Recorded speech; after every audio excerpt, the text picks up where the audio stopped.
It's grand final time, baby! ECL Season 49, Asia Pacific region. It's the grand final we all expected. The two teams that finished first and second in the regular season meet in the grand final once again after, of course, the upper bracket final yesterday. My name is Trav. Alongside me is Scriv, who covered that game yesterday. What are you expecting today? I'm feeling it's going to be fireworks again, mate.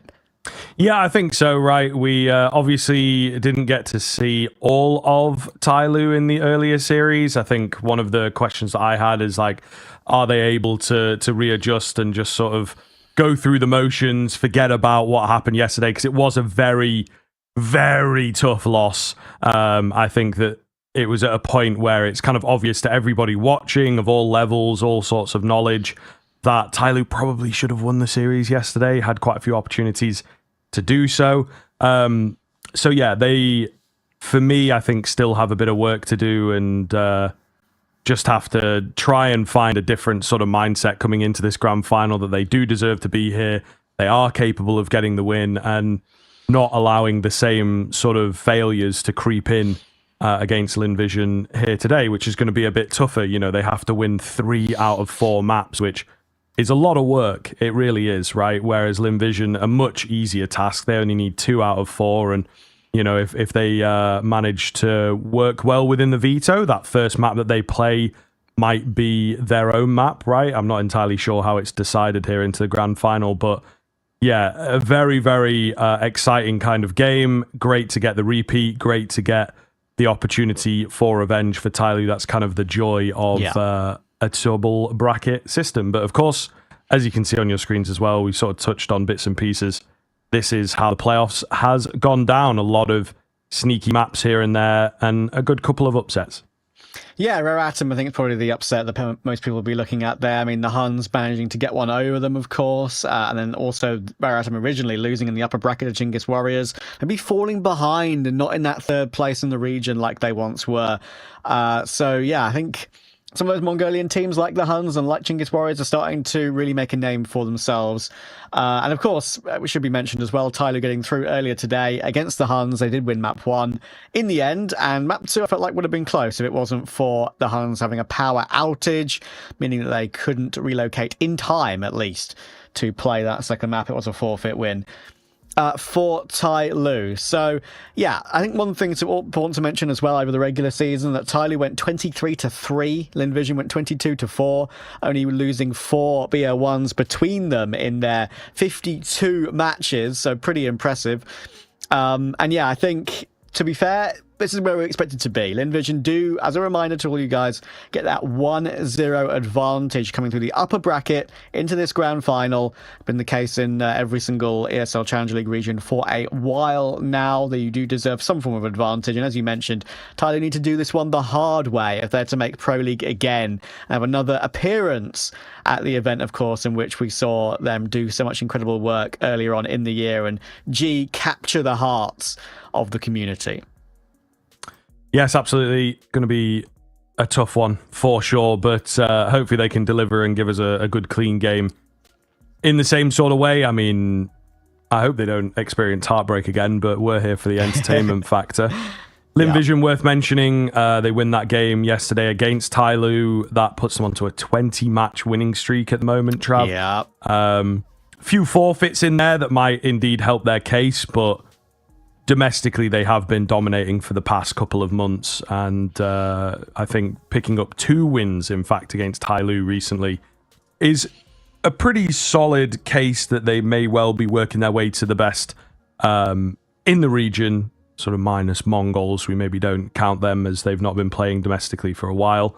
So, yeah, a very, very big, and high-stakes grand final here, lots and lots on the line. Yes, there's the Pro League spot, the difference of $7,000, which goes a long way over in China. And then, of course, this kind of bragging right that they can say, right, this season we have been the dominating factor. And, I don't think many people are really going to argue with them if they say they are the best team in the region. So, it really, really is a big game here for both of these squads. Veto out, of course. So sometimes they go very differently for BO5s and whatnot. We've got the ban, and then, yeah, just sort of reading through, you can see Inferno, Nuke, Ancient Train, and then Anubis is the free map that Lynn Vision have taken, as it were. Yeah. That's why it already says 1-0. So, I mean, I again, it's a very interesting sort of matchup, right? And a great little rivalry here, because both these teams ban each other's favorite map, right?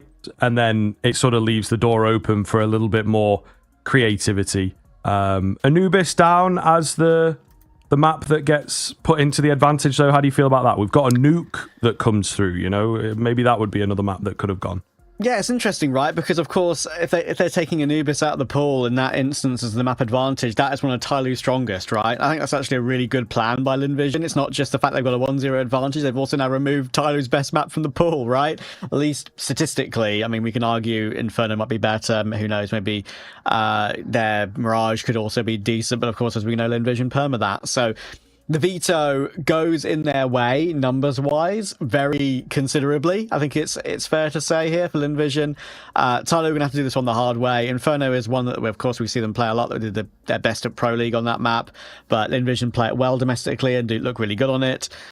I'm taking Lynn Vision for this one. I know you're picking TYLOO. Listen, I would love to pick TYLOO. My hearts are out for them as well. But Lynn Vision, for me, just with the advantage in the series already, it should be the win for me. And they should be the team having another opportunity at Pro League. And actually, there's one more point I want to mention. Another reason why this game has a lot on the line. But first, it's the pistol round between Lynn Vision and TYLOO in this BO5 grand final. Lots of utility for both teams. Already TYLOO priming Top Banana. And we have started pretty much bang on time, which for the online Counter-Strike can be a little unheard of. So credit to the teams for that one. TYLOO, of course, as we mentioned, forfeit win and all that in the previous series, but in a way, it's a bit of a godsend. Not only do they get the win, which was expected, but they get a lot of time in between the series, so a lot of time to prepare, which I think will be extremely valuable. Interesting move thus far, Trav. The nades stack onto CT. No one there. Now they're walking back towards A. I mean, if Zaka gets good timing here, he could be absolutely devastating, and he's starting to get a sense for it. Do it, Zaka. Make a move. Oh, he just immediately starts shooting. I mean, doesn't even line up his crosshair there. Definitely had a chance to do so. Only one for him. It was slightly out of the range. You know what I mean? If he was like a second earlier, I think he could have been devastating, but not the case. So the bamboozle of the B to the A has worked out here. The right-click nade to break open that smoke there, countered by a flash at exactly the same time. So that nade is basically useless. They couldn't get any information about where TYLOO were positioning themselves with that break of the smoke. So huge flash actually there for TYLOO. And now Westmelon will work their way in toward the balcony position. Actually, we'll remove Mercury, but there's no way Kulmisu should be allowed onto the site. He'll get taken down by Jamyoung. There's another headshot for Jamyoung, looking for all the remaining 3, and he actually gets all 5 to kick off this grand final. Yes, sir. That is a very, very good sign for TYLOO. Jamyoung, I think, coming into when these boys were rare atom, the core of this TYLOO team, he was the one that a lot of people were watching and caught the eye on an individual perspective. So if you can get him flying, if you can get him started off with an ace and he continues that, he could really be a decisive factor in this grand final. For sure. For sure. Lynn Vision will go for the full force, actually, with the MP9, Deagles, and 5.7s. And the one really important thing I wanted to mention about this series, right, is because we know now that, of course, there are predicted rankings on HLTV, right, when it comes to the VRS, but true VRS confirmed changes are only now made once tournaments are complete. And ESL Challenger League has been going for ages, right? It's one of the longest drawn-out tournaments in the scene right now. So both these two teams, win or lose, and especially if you win, are going to get a huge injection of points to their VRS and could change their invite possibilities for the next couple of months, maybe. Yeah, especially Lynn Vision, right? They break into that top 30. So that'll be very, very important, I think, for, you know, some of your PGLs and stuff that seem to be the types of events that are getting skipped. Starry on the Deagle. This is definitely what we are asking for. Oh my goodness, the crosshair placement on that short position in particular is just so damn clean. He's done a lot of work here, and the game has already started off explosively. 3 versus 2. Bomb has gone down. Strong weapon of that AK is dealt with quickly. It's all going to be on Jam Young.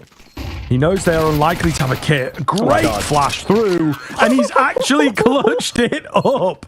Oh my goodness. Starry is head in hands. Clean 3K. The chaotic 4-piece from Jam Young, though, to get 9 kills in 2 rounds, Trap.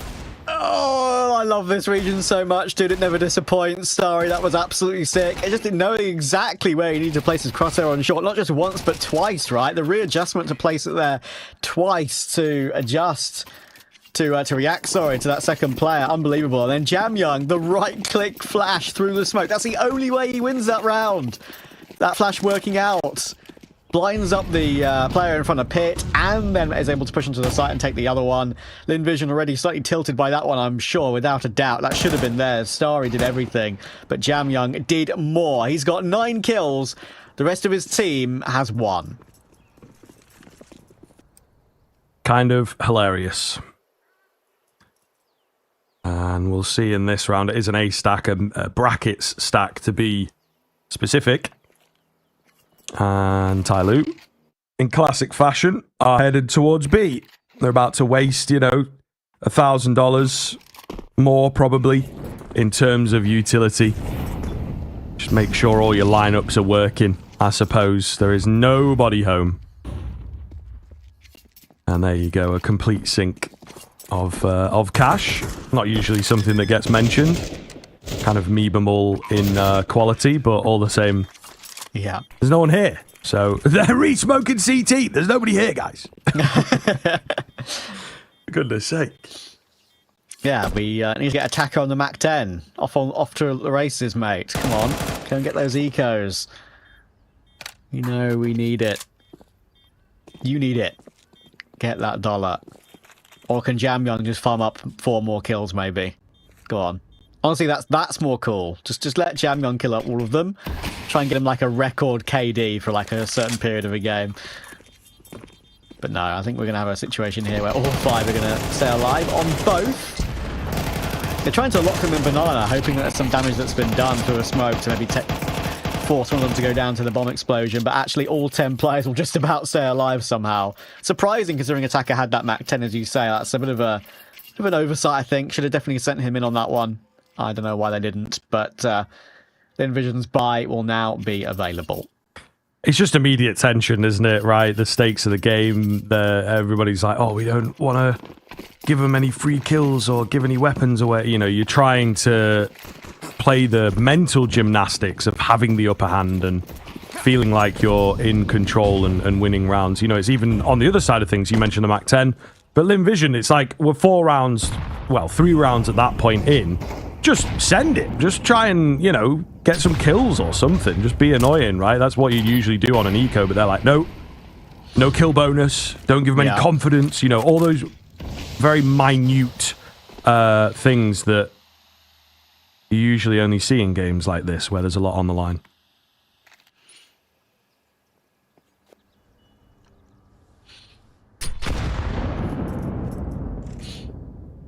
G. Naded down to 52. Call Me Sue on the full rotation. Of course, exciting times for Call Me Sue and for Lynn Vision, of course. They did qualify for IEM Dallas, which means Call Me Sue will be playing a LAN in America, his kind of second home. Spent a lot of time in America playing in various NA rosters. And of course, the major coming up as well for him. Dallas and the major for him. That's incredibly exciting. Emilia will go for the swing. Will take down attacker. Jam Young quick trade, but not expecting Starry on the elevated angle. 3v2, man advantage. There is things that Kulmitsu needs to be wary of, and thankfully Starry will fall back in time and cover his teammate. That's a great hold. 2 kills for Starry, up to 5. And G is left with the Galil in a 1v3. Oh. Trying to make a move, trying to be a little slick with it, but he's spotted, he's finished off. There you are, Lynn Vision. With the first rifle, you know, we may well have had some very individualistic rounds from TYLOO out of Jamyoung, but when it comes to the guns, Lynn Vision get themselves started well.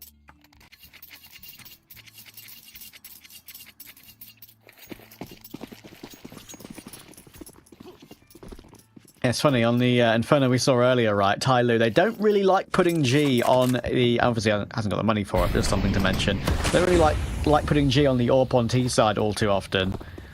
But on the CT side, he only brought it out when they had a big bank built up after like 3 rounds in a row where they survived with 5 players alive.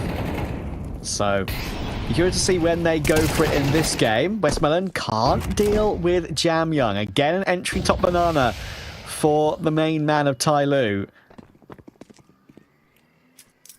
Forces a double rotation.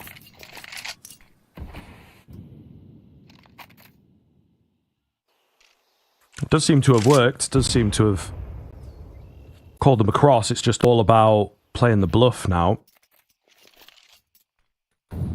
I like the idea. I think they get together a bit there to maybe try and coordinate some aggression into top banana, but deciding against it. Lovely little nade there. One for you guys to use in your MM games if you so choose, or I guess it's Premier now, but all the same. Zaka boosted up, ready to go. This is the unexpected move. The flash is absolutely perfect. He has still gone unnoticed, though. And it's Call Me Sue coming in from the side. Wow. That third player that's unexpected still doesn't look to be enough. Starry got a clutch up. They are pretty low. So a well-placed handful of bullets could really make the difference here, especially onto G, of course. Yeah, the perfect 3 for 3 on the trades there for TYLOO, working their way into the site, only just recovering the 2 for 1 to allow, or the 2v1, sorry, to allow a good opportunity to take this round and get up to 4. Starry is clearing the site, he's got no idea where they're at, but he's still got a smoke kit. It's taken quite a long time to throw this one down, and G, even on the 4 health, will just go for the swing and hit the headshot. Mercury was the insurance policy. The side is just to go for the swing and take it immediately. Surprise there, sure. Listen, I understand Starry needs to clear out the site. He doesn't have any information about where TYLOO positioned themselves, but it is planted for Banana. You do have smoke kit. I'm surprised he didn't try and right-click that on the bomb relatively early and try and lure one of them out a bit sooner. Yeah, it's again just getting comfortable in the game, isn't it? You know, overthinking things a bit, like overplaying, you might call it. Again, early on in the game, bit of info that they're low, 2 versus 1. He probably moves a bit faster in week 6 of the regular league. So, you know, it just goes to show that they are trying to adjust and maybe overcompensate somewhat into the grand final here.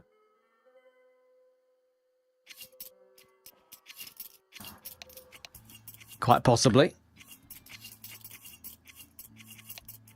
Well, I don't know. Is it like, would you have not played that a little bit differently, a little faster? It's hard to say, I suppose, but... Yeah. I mean, listen, like, as I say, it's a lack of information for Starry. Like, he was very late on the rotation. He had to clear the entire site. But still, I do feel like in that situation, when you've got a clock above your head, right, you need to just make a decision and go for a gamble. If you actually are going to go for the clutch, use what you've got. And didn't decide to do it on that occasion. And that may have cost him, you never know. It's, you know, one thing that is surprising as well is that diffuses in smokes are still as popular and as prevalent as they ever were in Go, right? When everyone saw the nades being able to break up in smokes in CS2 in the announcement videos, everyone was like, oh, well, ninja diffusers are done. It's over. We have an HE. But even though you can spray through smokes and create gaps, right, it's still pretty easy to ninja sometimes.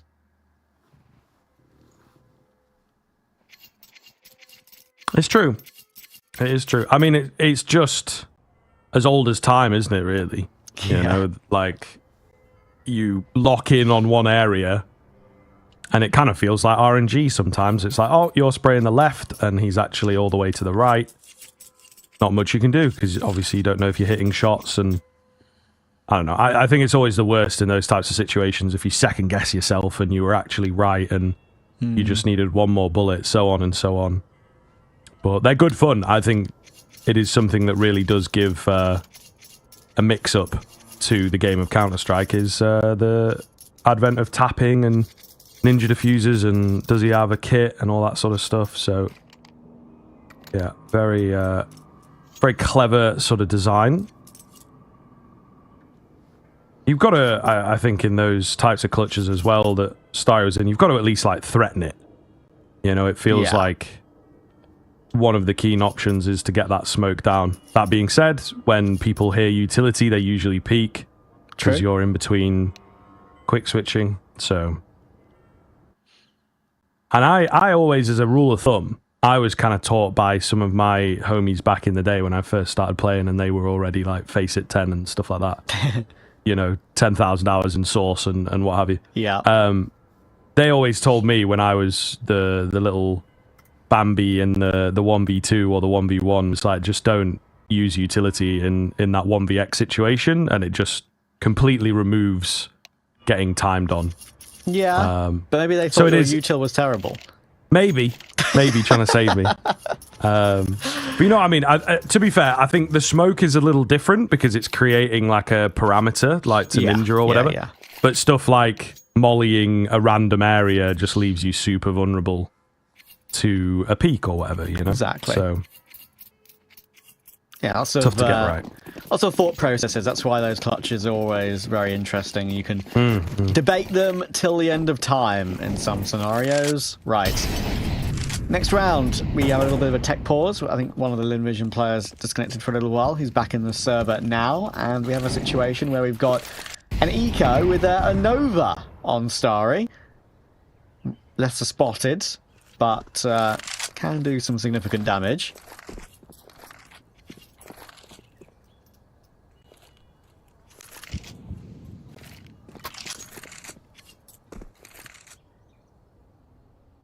Bit of a weird game state, I think, to kick this round off. TYLOO able to get away with a lot walking down middle. Oh, they've rotated one across as well. Just mistimed, miscalled. So it does leave long not completely open, but mostly open. Should be able to get this bomb down at the very least. Doesn't seem like they're in much of a rush. Yeah, it just gets weirder and weirder this round, to be honest. There's going to be players everywhere. Very hard to guess where they're coming from, and at the end of the day, it is that weaponry that's going to make the big difference. I think a step heard there in towards the arch. So, yeah, pretty much all confirmed. TYLOO take it quite easily. I could have seen that one being a bloodbath, but they hold their angles well. Yeah, no mischievous Nova gameplay from the Starry, unfortunately. Not allowed to. But Lynn Vision 1-5 behind, went for that eco in the previous round, will now know that it's time to deliver, and it's time to pull out the Zaka AWP as well. Had the money for it, giving it a go. TYLOO already building up their bank to a pretty decent extent as well. Jamyang up to 13-2. Really solid work. And of course, yesterday, this is the map that TYLOO did win against LV. So, see if they can repeat that. Often I say that when you have a game immediately the day after, or at least very short time between them anyway, it's maybe a little bit easier for the team who lost to gauge what they did wrong and learn from it. It's up to the team who won to evolve again and innovate. So TYLOO are doing a good job right now.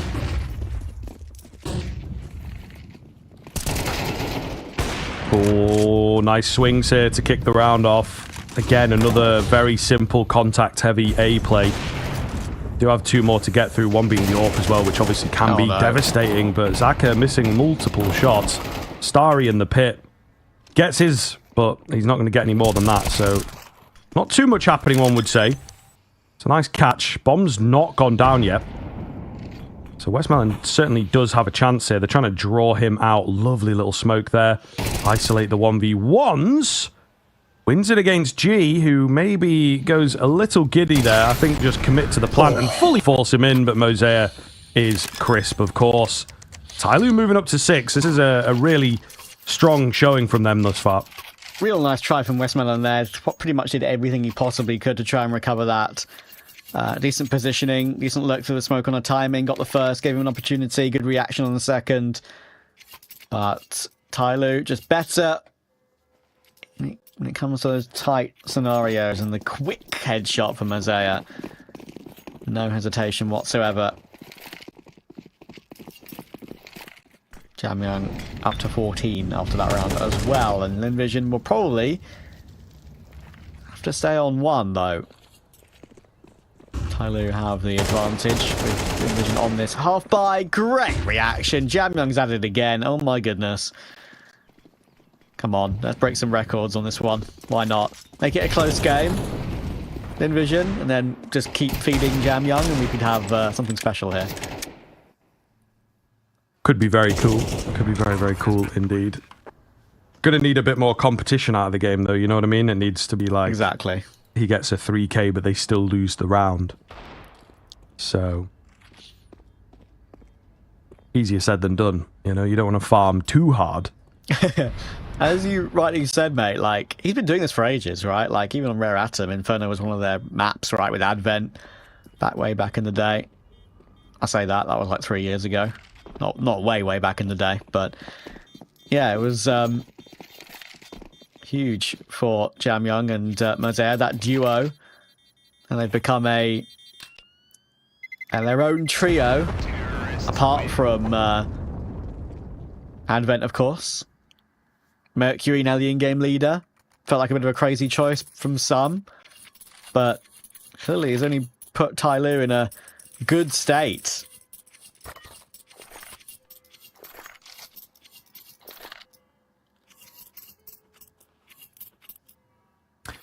Timeout through here from the Lynn Vision side. They know that this is, you know, really not good. And it's very curious in this kind of region, in this matchup, right? These guys have met each other a lot this year, as you would expect in the odd qualifier here or there. Both of them making it through to the major, but Lynn Vision winning like the seeding game. And I just feel like it's very, very unpredictable.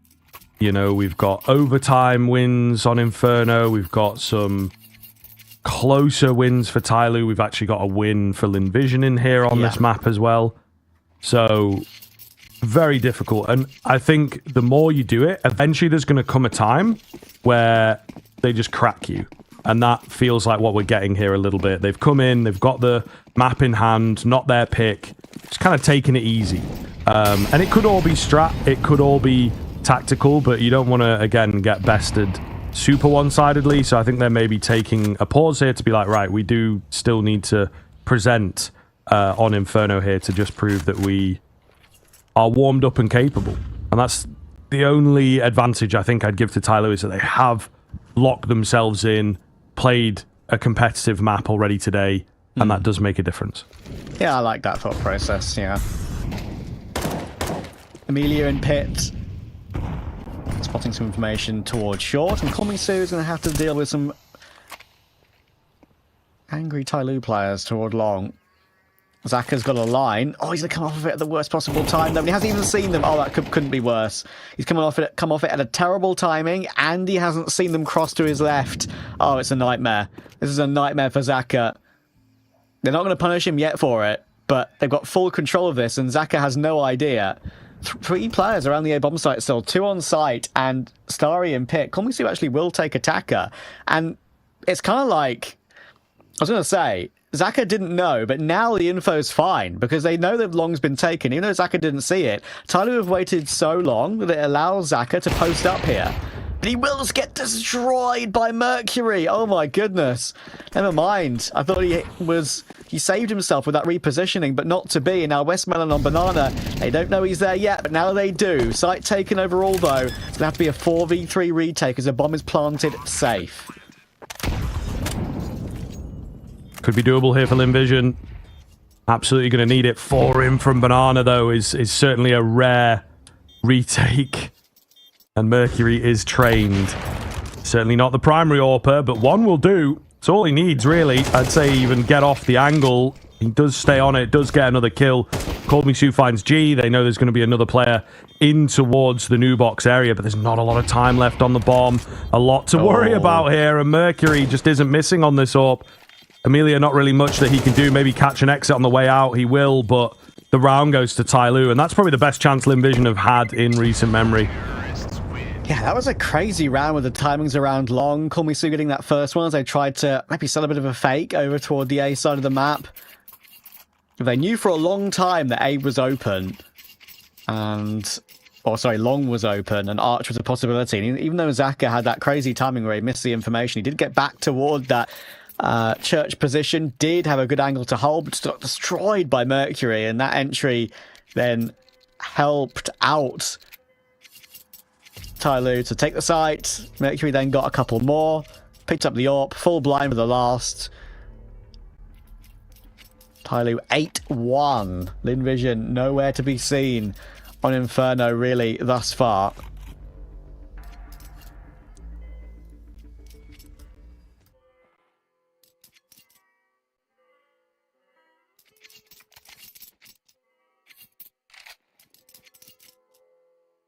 Already, I think we're in for a pretty banger grand final here. TYLOO making a statement. If they can continue this on as well and give us a quick first map, it blows the whole thing wide open. And this does happen from time to time. You know, we've seen a good number of favourites in the grand final. Lynn Vision themselves being one of them. I do believe last season might have been the season before. You know, great regular season, great playoffs, and then they just disappeared. I believe against TYLOO. I'll have a little double check when we have the next kind of downtime in that last grand final. And just, yeah, no competition at all, and that got TYLOO their Pro League spot that time around. So it does happen, and I'm sure TYLOO have done it a few seasons ago when we had that sort of first season on LAN. They completely disappeared after a great regular season with Starry in the lineup, that was. So, you know, it really is hard to rely on these teams to show up in the way that you expect. TYLOO charging into B here. 2 left on the site itself. Amelia trying not to reveal. However, he does so. Call Me Sue looking good. It's a lot of damage, and the MP9 just mows them all down. Very well played. Working around his teammates. Comes away with the 4K. Yeah, for a second there, I thought like he was only going to get a couple, right? I got that one, then had to fall back toward Coffin, had to pull out a nade. I thought that would peak him then and there to deal with that threat, but that's the first proper mistake of the game from TYLOO, really. First proper drop of the ball. G set himself up pretty well with the AWP to get that trade, but you can see why he doesn't necessarily prefer T-side AWPing on Inferno. A lot of teams don't. Back to the rifle immediately. Lynn Vision, critical second to keep them in the conversation on Inferno. But it can't be a flash in the pan. They need an 8-4 here to truly have a chance. Starry takes a big gamble going for that fight with that bottom mid smoke. Could easily have been taken there, but a nade comes flying through and takes G down to 54. So early exchange goes the CT side's way, just about.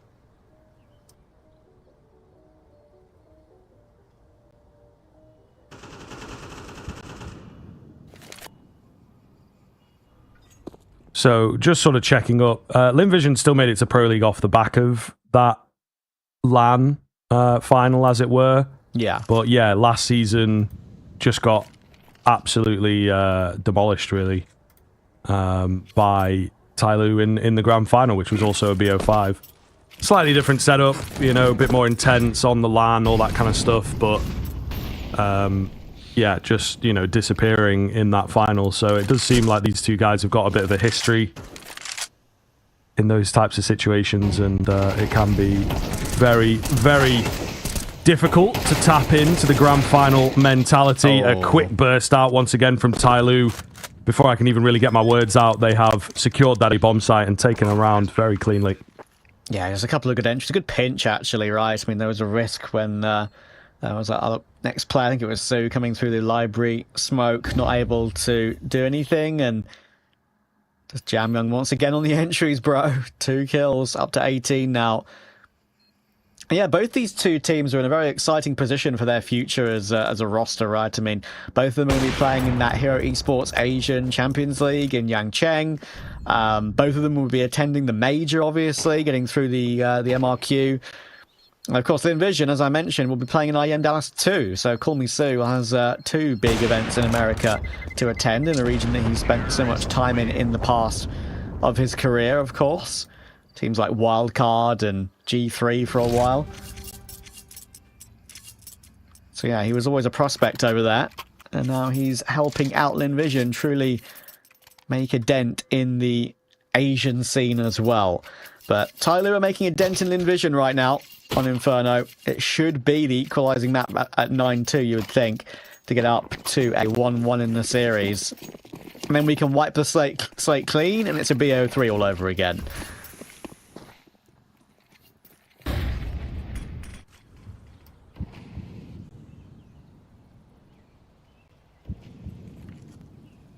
Jam Young looking for the entry. We got the double push from Lynn Vision here in the apartments.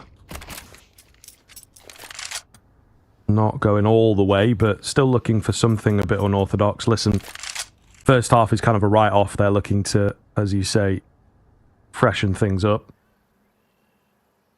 Any round's going to help. Slower build up into this. TYLOO changing the pace up. Flash comes in. It's not the best. I think they might have been blind for like half a second. You know, it was not quite deep enough. So a dangerous peek from Westmelon gives the advantage across.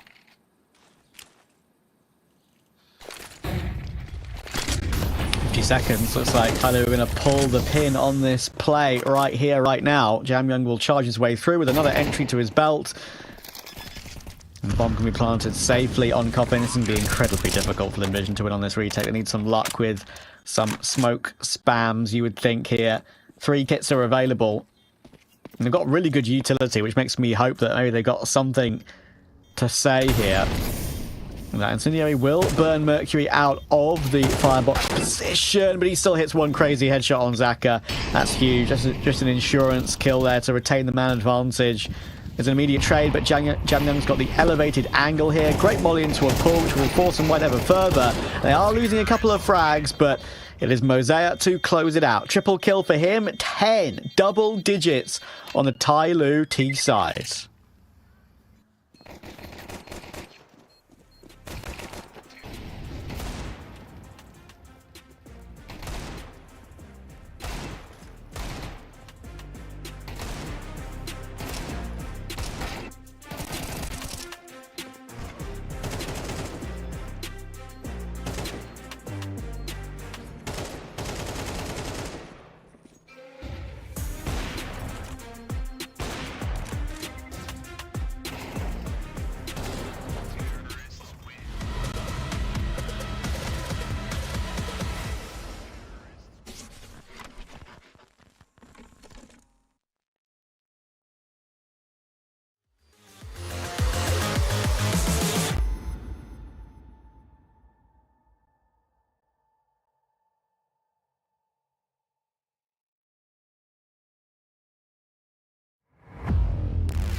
Welcome back, everybody. We are here with the second half of this first map of the grand final.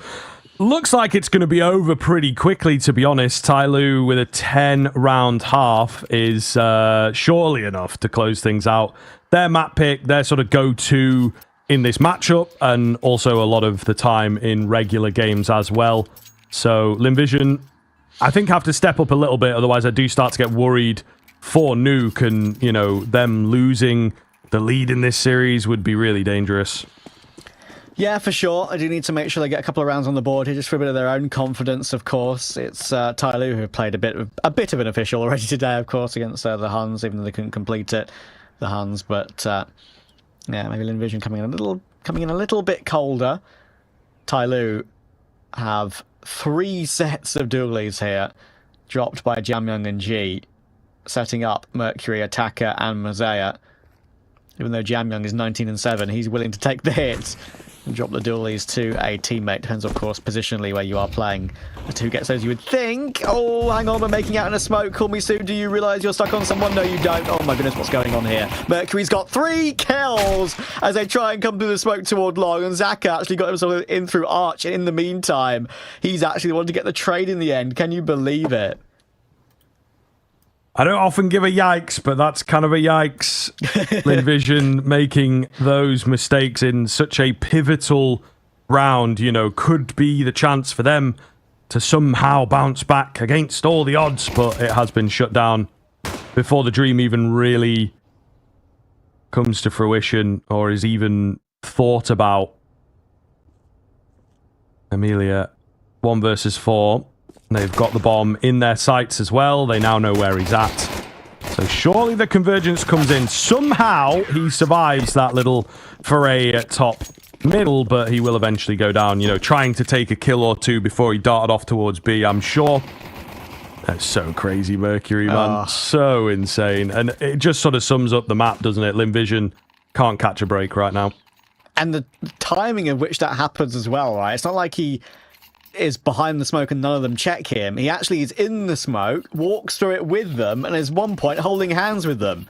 Like, literally perpendicular with the opponent. If that makes any sense. Crazy.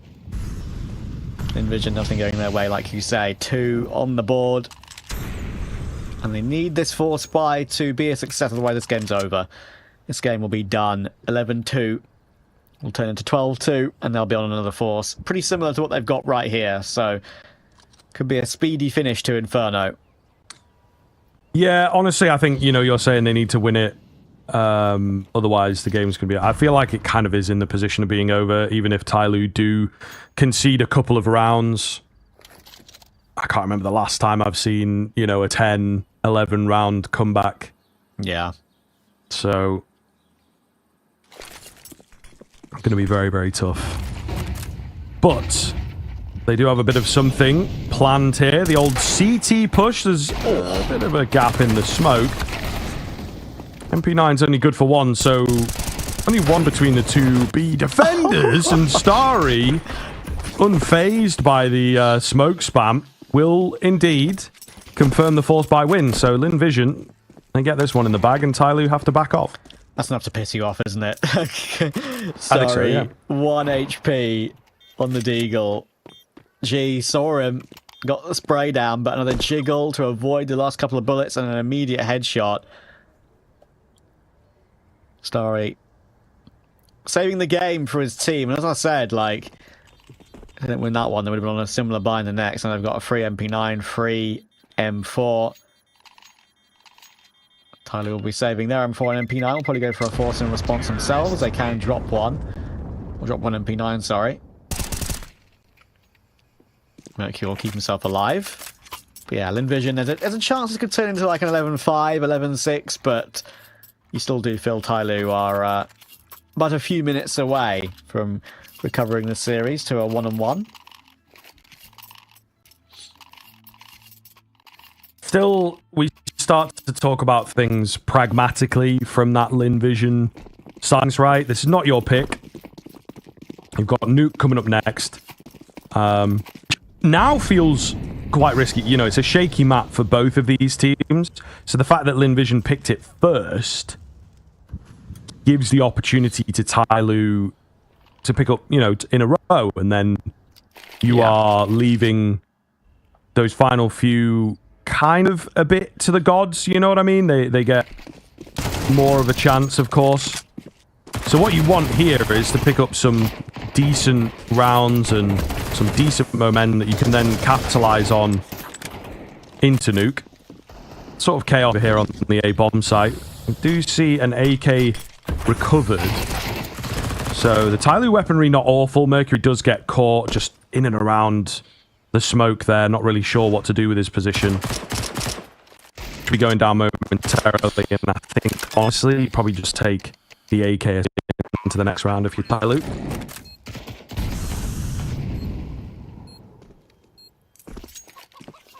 Yeah, grab that AK and Scarpa. Jamyoung will have that Deeg. Will look for maybe something. There's Kevlar to save for him, and actually a smoke and a flash too, so it's probably worth keeping hold of that as well. But Envision starting to have something to say about this one. One of the best updates of all time to Counter-Strike. Different chickens. Very important to the game. Of course. Iconic, even, some might say.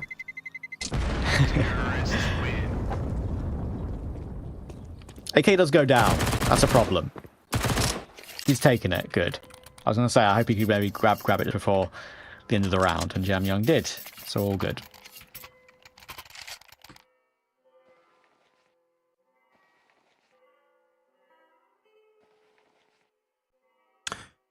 Right.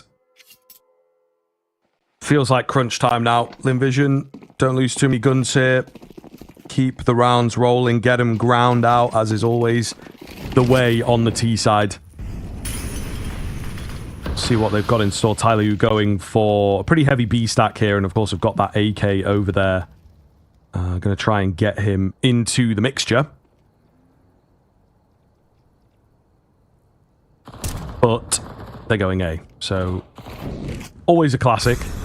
This is something we had a little thing, Neo and I, mostly Neo, kind of tracking force buys, right? Because the success rate of them very low and all that. I'm sure you've been in a few casts with him while he's doing that. I think we should maybe start tracking stacks, because I feel like they always go to the opposite bomb site. It's kind of crazy how unsuccessful, you know, eco stacks are. Yeah, I've seen a few lately that can be... Okay, hang on a second. We've got a conversation here. Oh, Mercury. So close to finding Westman. That would have been the bomb dropped as well. Had to scupper and pick it up. Amelia, at the end, does finish off the round and sorts things out. But the flash there for TYLOO almost set up a crazy play for Mercury. But not anymore. Now he has to focus on the calling once again as the in-game leader. Not sure if this is one of the teams, TYLOO, of course, which have a different caller for CT side when it comes down to positions, which is better, right? No, like Hunter on G2, for example. Many other teams do employ that. But, yeah, we'll see. G's got his AWP out. That's what matters. No utility available for him as he drops a gun over to a teammate. But they've got the utility they need overall. Lynn Vision now. This is where the task becomes a bit more difficult.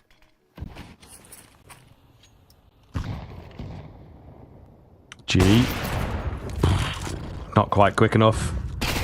Sticks around, risky. Oh my, and a God. Clean shot there from West Melon. Amelia catching attacker in the side. So A bomb site compromised. Yes, they get one back, but again, nothing TYLOO can do. Immediate save. So we are seeing Lynn Vision compete, which is good, but there's still a long stretch of road ahead of them. This is pretty much in a similar vein to what we've seen from TYLOO on all their Infernos, right? Whether it's been back at Pro League or domestically. They occasionally can have really good CT streaks, but it takes them a while to get going. And when they've got a big lead like this, you can be forgiven for playing a bit more defensive, a bit more safe. But I have seen them go into their shell a bit too much sometimes, and that is an issue. You need to close the game out. Can't just play too safe and let your opponents grow into the game. Get momentum, get money, here is okay for TYLOO because they've saved 3 and got great util. I wonder if they're going to buy anything around attacker and G. I think they will a little bit. Maybe only a pistol on G if he wants a future AWP. But yeah, I think Guilty of maybe being a little bit too defensive in the first few rounds of the half, especially after winning the pistol. So while we're in like a middling round, it's a complete derail here, Trav. Go on.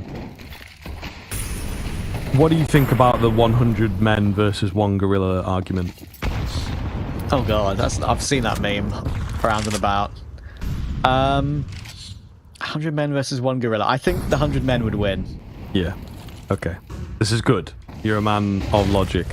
Okay. That was the answer I was looking for, and I think you are correct. I saw one of those Instagram reels where it's like one of those video games where you pit like 10 million of one thing against like 1,000 of the other, and it was like 1,000 gorillas versus what 2 million men, and 1,000 gorillas won on the game. So it's a lot of gorillas, and they're very powerful. So I think it might be enough. Very powerful gorillas. Oh. Okay, this is awkward because they've lost the bomb. Is awkward. The bomb. Oh no, oh he's my tapping down god! the smoke again, Harvey. Oh I'm my scared. god! Oh, they lost the bomb on Arch. We're talking about gorillas, and the bomb is just jumping around in that awkward position. They're still not been able to pick it up yet. Look at the chip damage they're doing back and forth. Amelia will finally find G, but look at Mosea. He's going to swing from library and long.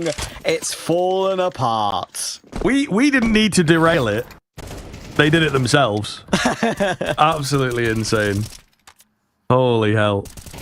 Oh, God. And just when things were going okay, listen, that round's not a complete shoo-in because you've got a few rifles in play. You know, certainly on a conventional setup, TYLOO still could have won it. But it's just crazy.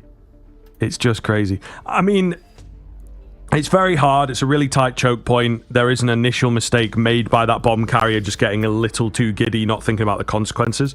But it's other things, you know, Lynn Vision's still a bit tense. I think you just run in the smoke and run out, and you probably have a better chance of playing around that RNG. You might take some damage on the way, but you probably have a better chance of at least getting the bomb to a safer location. Yeah. So that it's easier to pick up for the next guy.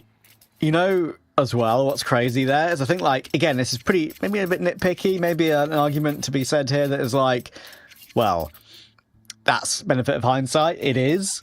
But he could have just, like, as you say, jumped and strafed around a bit, strafed onto the bomb, jumped and strafed again in like a U shape.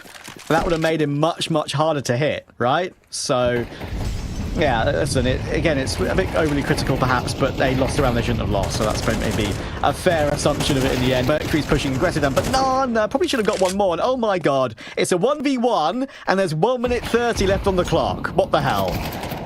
Absolutely insane. Call me Sue, trying to creep around here.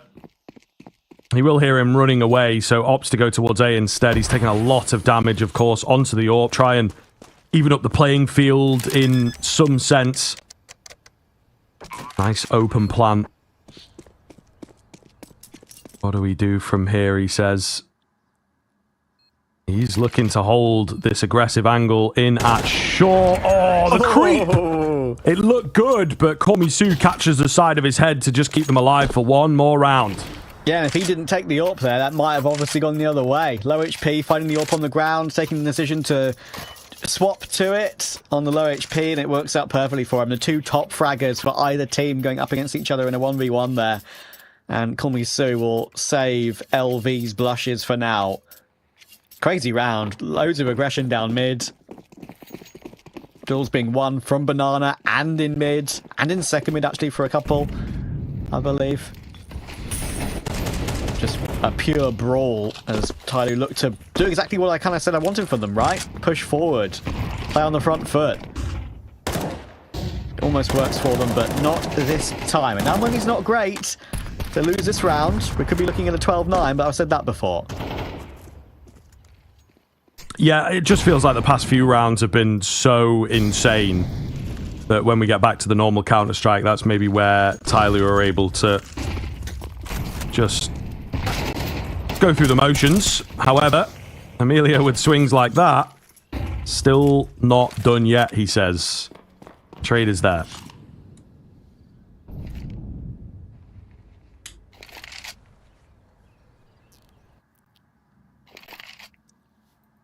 Mercury will re-find the M4.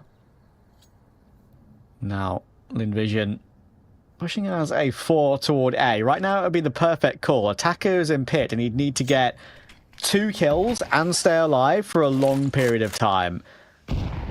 This is really awkward for TYLOO. Round's kind of lost if it stays as it is now.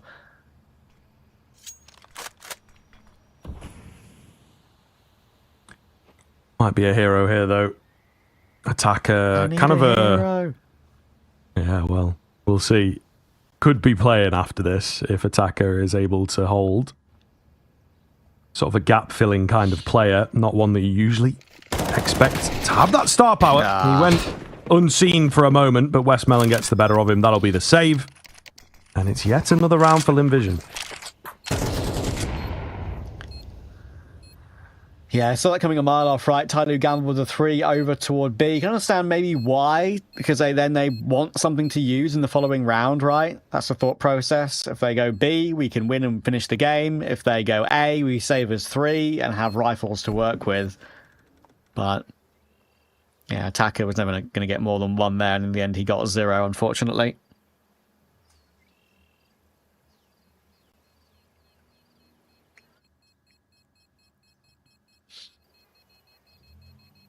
Pretty tense here. Seems to be an issue for TYLOO. It was much more abused yesterday, for sure, but closing the games out seems to be a big issue. This is now, 3 maps over the past 2 days that I've seen from them where they're in winning positions and it's been a struggle. Like I said, they paid for it yesterday. Yeah. Not necessarily going to pay for it right now, but they could pay for it later on in the series if this keeps happening. True. I've been keeping an eye on chat, by the way. It's an important round, so I won't dwell on it for too long. But it also does depend what type of man it is. Is it a UFC heavyweight fighter or average Joe? That needs to be clarified, I feel like, my friend. I suppose. If it was me, if it was like 100 of me, maybe we'd struggle. I don't even think so. Like, gorillas, they're big, they're quite, tiresome. I've been schooled by a Twitter thread. Nice hold there at the top. We'll come back to the conversation, it's a very important conversation on anthropology or whatever, very scientific. G runs out of ammo, unfortunate for him, does get traded out, leaves Mercury by himself at the back end of the site, so he has to be very careful here. Yeah, Mercury needs his one at least to force a clutch out of one of Amelia or Zaka, and he might get 2 because they're not looking his way, and Mercury will hold the line. TYLOO eventually do get it over the line and confirm their map in this series. To confirm a 1-1. And now we wipe the site clean and consider the rest of the series a BO3. Yes, I suppose so. Evening things up and neutralizing that advantage very, very quickly. Again, takes them some work, so keep your eyes on TYLOO when they're in the lead, when, the expectation is there that they can perhaps take control or even the entire map itself. They do seem to falter. So they've not been punished here, but they have allowed Linvision to wake up, so to speak, which could be very, very problematic moving into Nuke. And it does feel like a strange map on both sides of the equation. I don't know if it's the best starting off point in theory for Linvision as well. Would have been nice to see them, move to one of their more preferred maps, or maybe that train that they have thus far, I think, beaten TYLOO on like 3 times. Every time that they've met on that map, they've been winning it. So little interesting, little curious there, but still an exciting series now opens up. It does indeed, and it's exactly what we wanted as well, right? Because a lot on the line with Pro League on that line, and only 1 of those spots available as well, right? It's not like we've got like 2, which I think has been the case in previous ESL Challenger League seasons. It's only 1, and Linvision and TYLOO desperately want that between them. And TYLOO want to go back to Pro League after, of course, how good they did earlier on in the year. But for now, we've got a little bit of a break coming in before that next map, of course. It will be Nuke. Don't go anywhere. We'll see you in a minute.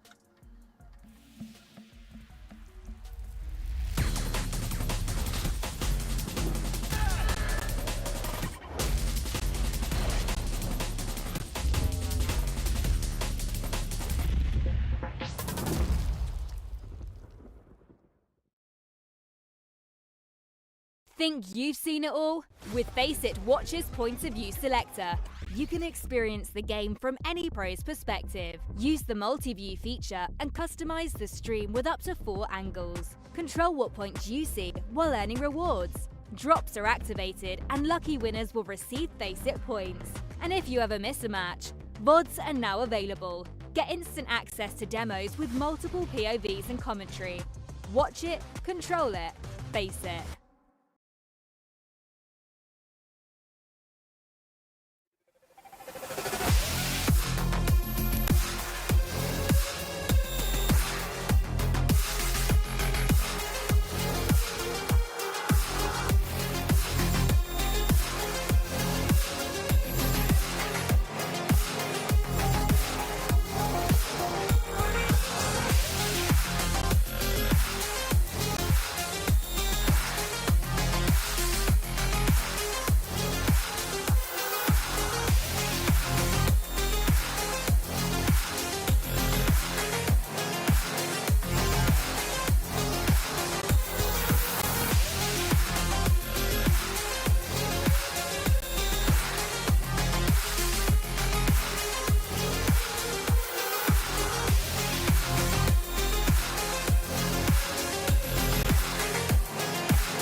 What up? Welcome back. A 1-1 scoreline now, of course. TYLOO taking the first official map of this BO5 Grand Final. They were set to take it very one-sidedly. They did indeed, for my money, struggle to close it out, but still pretty confirmed for them, you know, no real difficulty getting the job done. It is now on to Nuke, and this is the one that sticks out a bit in this particular veto. Not the best map for either squad, and yet Lynn Vision decided to pick it first, so could be a risk. TYLOO looking pretty damn good on an individual level. Jamyoung, you know, 19 kills in about 6 rounds or whatever it was. Really, really impressive stuff, and Lynn Vision struggling to match up in that sense. Yeah, for sure, right. And I think what's interesting, of course, is both these two teams have experience internationally on this map. Lynn Vision have had a chance against Pain, against Furia, EPL, both didn't go too well. And of course, TYLOO have had opportunities against Spirit and Gamer Legion. They actually beat Gamer Legion 13-5 and got schooled by Spirit, as you would expect, on that map. But most important one to call back on between these two on this particular map was the major qualifier matchup, of course. That one was the first map of the series in that occasion between Lynn Vision and TYLOO. That was back on the 16th of April. And that was a 13-10 for Lynn Vision. And overall, the performance from Call Me Sue going 20-16 was pretty excellent. And it was really only G going 26-14 that really made a big difference for TYLOO in the end. He pretty much carried his team. He was the only one positive on his team going 26-14, which kind of maybe told the tale of that particular map. But of course, we mentioned it. TYLOO always seemed to have Inferno on lock. Lynn Vision always seemed to have Nuke and maybe Train on lock as well against TYLOO. So can TYLOO sort of buck the trend that we've seen in the matchup between these two going into Nuke here? The BO3, or BO5, sorry, has turned into a BO3. And it's, as I say, slate wiped clean. We get to see who truly wants that Pro League spot coming in over the next couple of maps. Yeah, going to be very, very curious, I think, as you say, as you kind of set up. Are TYLOO the better team today? Are Lynn Vision sort of slow ramping into things, right? And maybe it got out of hand. TYLOO kind of warmer. Already played only one map. Bit of a weird day for them, but all the same, they played earlier. Yeah. So it's tough to say. It is very tough to say here what we're going to get. This is the real sort of barometer for me. You know, TYLOO really works out on Inferno. It's sort of their favorite pick in this matchup, and it creeps in quite a bit in regular games as well. So, and they already played it earlier, you know, so there's all these kind of things coming in that I think affect their mentality on that map. It's now a case of like, right, is it Inferno or is it the overall series? Yeah, right. I think for me, we both obviously have our predictions before the game. You went TYLOO. You've stuck with TYLOO throughout the entire way through the tournament. I'm sticking with Lynn Vision. But yeah, I think if there's one opportunity for TYLOO to get one over Lynn Vision, it wouldn't be surprised if it's on a map like Nuke. It's not one of Lynn Vision's absolute locks between these two, right? It's not one that they only had that one rep on, like I mentioned. When it comes to other maps in the series, like Train, for example, that one feels like it'll always be Lynn Vision's. But look, if they lose Nuke and Ancient, the series is over. They need to find one of these two to guarantee an opportunity at Train, right? So yeah, and Lynn Vision, regionally, domestically, between all these teams they've played, lots of BO1s involved here, of course, but they are on a 20-match winning streak. Does include a few forfeits, does include some BO1s, like I say, quite majority BO1s, actually, but it's still a very significant winning streak. So can they continue it? We're going to see if they can get back into the lead in this series on Nuke, and the pistol, oh my goodness, is going awry. Westmoreland was so blind. Finally, Starry and Call Me Sue will answer back, but there's still two players here, and maybe that won't even matter because G's dropped to Sue once again, and Jamyoung needs to find timing to respond, but now he's the only one alive, and now they know where he is. Surely not much he can do here. Three players have all repositioned. Ooh. A great tap on Starry. Sue is low. They're peeking him one by one here. What's going on? Zaka, Dooley's picked up. No armor, by the way, but in the end, he repositions and takes a kill. And Lynn Vision will breathe a sigh of relief. Yeah, fair play from above. It's always hard to hit those kinds of shots, and especially clean one taps. But Lynn Vision, exactly what they needed, right? Coming into this second map, get yourself the pistol and just prove that you can and have a bit of control. You know, it's been so long since they were in a winning position, since they were in a believable spot, right? Maybe super early on in Inferno, but didn't last very long. Tactical timeout coming in here from TYLOO. So they immediately want to respond. They have had some efficacy on these force buys across the course of the playoffs. So it does make a lot of sense, but yeah, I'm interested to know if this works out for them. Yeah, they always seemed so dangerous on rounds like this, right? We saw it earlier. Envision losing the bomb in the smoke on Arch, and then, of course, other situations where the MP9s can just swarm while the pistols jump in. Looks like we're actually going for a sell here, though. Attackers brought up the Zeus, which indicates a full eco. Change their mind. Yeah. Curious. Keep them guessing, you know. Never let them know your next move. The tactical depth of TYLOO knows no bounds. 5 Galils. Well, they're expecting a force buy. Exactly. They're expecting armor. On a single Mac 10 in sight. Oh. Not Whoopsie. sure that's where that's supposed to go. Great It is smoke for certainly, top garage there. Yes. It's certainly a region that, you know, fails smokes maybe a little more often than you would like.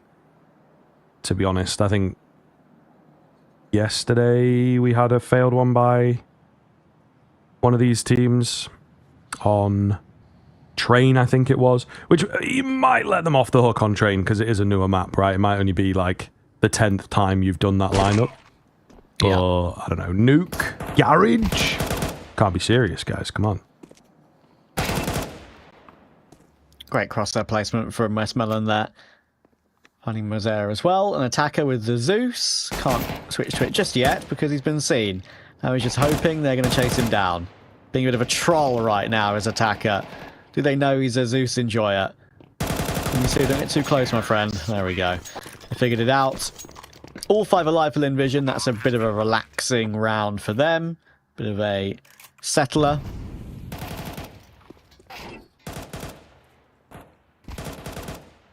TYLOO will go for their buy on round 3. So utility will be a little bit limited. Indeed.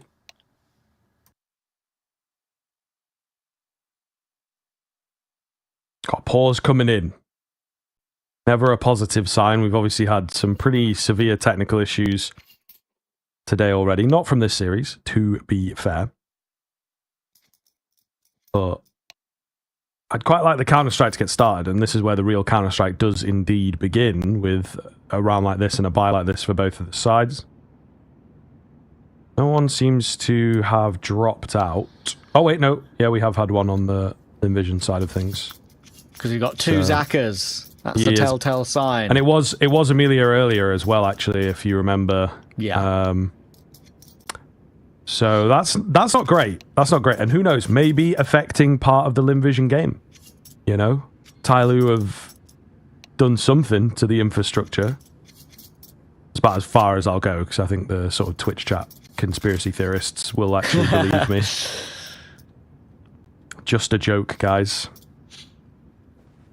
I have dug a little bit deeper into the lovely world of our admins who are hard at work, and I believe that was a ping issue.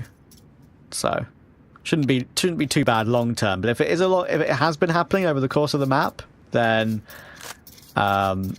maybe you're right. Maybe that is hampering Call Me Sue ever so slightly, or Amelia, sorry. Yeah, well, he did. He dropped out for a little while on the first map, like right at the beginning. So, you know, it could just be something to do with connectivity and whatnot. Sometimes they just don't quite get. Yeah. When everyone's joining at the same time, you know, the ports can get a bit messed up on servers like this, I believe. So, yeah, hopefully all good. We are back into the action for this round. And long may that continue. We would say touch wood here in the UK. Knock on wood in America, man. Not quite sure. Yeah, I don't rightly get it. I don't understand how wood would be lucky. Yeah, whenever my mother does it, I just tell her off. Like, that won't do anything, Mum. Come on now. Yeah. But I don't know. It is also strange that, you know, the other anglicized nation in the world says knock on wood. Yeah. You know. So, don't know what's happened there. Right. First gun round for TYLOO here. No kit, limited utility. As I said, that's what happens when you buy on round 3. Can Lynn Vision take advantage of that? They survived with all 5 alive in the previous round, so that means they've kept their 5 Galils. Not a bad weapon without a shadow of a doubt, but not a singular AK. Who knows? Could come back to bite them if they only hit a few dinks. There are 3 sets of helmets on TYLOO. Nice setup toward ramp here. Amelia's going to go for a swing. Should find a bullet from G, and G will hold the line for 2. Jam Young now will be able to help out. Zaka won't give him the pleasure of helping out. They'll move back away, and push towards Secret will come through, and Moselle will get destroyed by Westmiller. Maybe that is a slight glimmer of hope in this one. Very possible. They're trying to completely reapproach the round. Try and get some upgraded weaponry and whatnot. Another find from Starry. It's Zaka, of course, who is upstairs with the bomb, ready to go. I think he was just spotted. I think that's like a bit of a mini-map spot. But then maybe not, because they've not started moving down, you know, hurriedly or anything like that. So, bomb plan going to go down here. 5 versus 3, turn 3 versus 3. Very winnable round. Very, very winnable indeed. No real utility to speak of from either side. No kit for TYLOO, of course. And the B-bomb site is pretty tough to retake here, especially with a lack of information. So I think they're waiting for a peek to come from somewhere, but it's just not quite happening. There it is. Yeah. Zaka catches Jam Young surprised. I think you have to back off now. No way you're going to get it. And Lynn Vision, pull that one out of the hat. Bit of a day late retake there. Now they're $1 short as well. And there's a chance, actually, they could be forcing them to go down. Surely Attacker doesn't stay alive toward the back of the boxes here. Oh, my goodness. He actually manages to find one more kill. Zaka was very stationary there. I am wondering if he either crashed or timed out there. That was very awkward for him, just not moving at all. But no, he's in the game. Just surprising that he stood still and didn't run his opponent down. But it's all good. Envision will make sure TYLOO don't save a single thing. And now in the following round, we're going for some kind of like weird half investment here for TYLOO. We've got 2 MP9s, a FAMAS that's brought down to 350, and a Scout and a Deagle. That is very mixed, let's say. Yep, for sure. And also mixed from like an economic perspective. So, bit of head loss here from TYLOO, potentially. Or is it? Mercury hiding away in the corner. There's such hard angles to clear here. They will take him, but he's got 1.5. That's kind of decent. Tags here from Call Me Sue are going to be so valuable. Deagle in the equation. Doesn't really land too much, but we'll see. G manages to find... Oh, a very clean shot there. Able to survive as well. 4 on 3 now in favor of TYLOO. The unlikely round is kind of happening. Quick trade downstairs. Just got to be careful not to get taken down. Jam Young catches Zaka on the edge of the smoke and is all on to West Melon. 1 versus 3 overall. Definitely doable, certainly with that shot. Okay, we are on and he has got the read. Attacker, don't do it. Don't do it. You got to wait patiently here. Westmelon's going to tap the bomb and move away. It's a lovely fake idea. Where is he going? Headed towards B, potentially. Could go heaven, even. You know, he has a real drop on this situation. That being said, he's heard. Taka gets down the vent pretty quickly. And I think some of the element of surprise has been lost by Westmelon. Door open. Now he knows exactly what Attacker is going for. Crazy mind games in this 1v1 between Attacker and Westmelon. 3 kills. Needs 4. Attacker's got no kit. That makes it very difficult, and Westman will just peak on the timing. Perfect spray. Lynn Vision very much in control of Nuke there. And listen, that play to fake the bomb and walk into hut immediately was actually just so chill, dude. He looked like he was so ready to make that move. Like, it didn't look like he second-guessed himself in any way, shape, or form. And it works out brilliantly. Just wasn't a fair fight in the end with the positioning in the afterplant with Attacker kitless. Yeah, very clever. Very, very clever indeed. And I think that, you know, you and I are both behind a move like that. So something unorthodox in the 1 versus 1. Nuke is a great map for clutches as well. So much potential for creativity. Good to watch, of course, but from a player perspective, it just feels like you have so many different options. So they will take that. And I mean, giving TYLOO a taste of their own medicine here, locking them out completely in the first 4 rounds.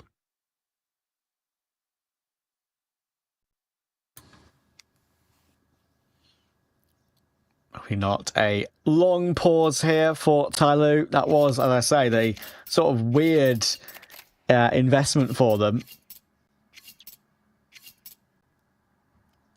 Actually, I say, you know, it may be a bit questionable, but they did have enough money to buy what they wanted in the end, as you can see, right? In the following round, loss bonus is being built up. They can afford to buy down a little bit lower. They can drop the AWP to G. And last time these two played on Nuke, it was pretty much only G who put in a ridiculous performance. In vain, unfortunately. That was in the major qualifier. Lost it 13-10. G dropped 26, and I don't think any teammate got any more than 15. Both these teams, of course, will be in attendance at the major. The Invision will be at Dallas as well. So 2 trips to America for them.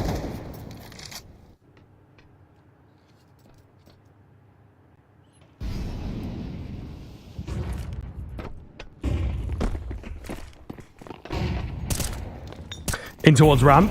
Jam Young ready to go. Almost a double for him. Not quite. Traders there from G. So TYLOO thriving as the pace has been lifted by Lynn Vision. Attacker holding the single door, but Lynn Vision have to go back to the board. And unfortunately not looking good. Very split here and just no real presence in this round. Westmelon has potentially thread through, found a gap, but Attacker's position is quite good to still catch this kind of play. Maybe not quite. Westmelon looks to get the drop on him here and will do indeed. And now, all of a sudden, they find themselves in a very good spot. Bomb going to go down. Zaka gets another. We're down to the 2 versus 2. Oh dear, this is a great mid-round from Lynn Vision. I mean, Westman got himself into a perfect position, but now again he needs to be the man to clutch. 1 versus 2. Knows where both are coming from, I do believe. Gets the angle, and now it's a 1v1. He can reposition. He's on damage to Mercury. He's still full HP, and he's faking the footsteps, and he wins the clutch again. Triple kill for Westmelon. He is in the minds of TYLOO right now, and there's nothing they can do about him. Just ridiculous, isn't it? Absolutely ridiculous. How is he getting away with it? Yeah, very, very unfortunate, I suppose, that this is the way that it goes. But nonetheless, Lynn Vision, Westmelon in particular, firmly taking matters into his own hands. Really, really good stuff. And you know what's crazy about that clutch as well is that the damage that Westmelon does through the edge of the vent when he was trying to spray down both when they were coming through mini, that damage actually wins him that clutch because he survives on like 10 HP at the end. If Mercury was any healthier, I reckon Mercury wins that. So small margins in Counter-Strike, once again proving to be the difference in a big round.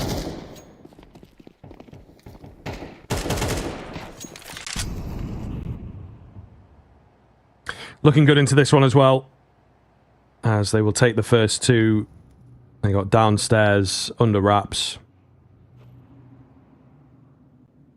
So, should be decent here, and of course it looks like they're going to be hitting that B-bomb site. The TYLOO contingent remains far away. Might even just throw themselves into a save. Jam Young with no armor really has no reason to save, so he's here quite early. Nothing happens for him, and you could give it a look. You could try and go for it, but I do feel like every little helps in this kind of 6-0 game that we're now looking at. For sure. Attacker and Mosea, as you say, rightly saving what they've got, but Lynn Vision, it deserves to be mentioned that Westmoreland's clutches have kind of given them extra rounds as well, right? It's not like it's just one round. It's the fact that they've been on a low investment in the round immediately after. It's keeping Lynn Vision trucking, keeping them with a clean sheet. Starry up to 8, Westmoreland 10 and 2. Looking impenetrable right now on T side. And those clutches mean a lot, don't they? Because if it's 2 for those rounds going TYLOO's way, they've got 2 and Lynn Vision have got 4. It's a completely different game. Now it's a lot of solid rounds on T side, especially on Nuke for LV. Westmoreland once again doing all that he can for this team.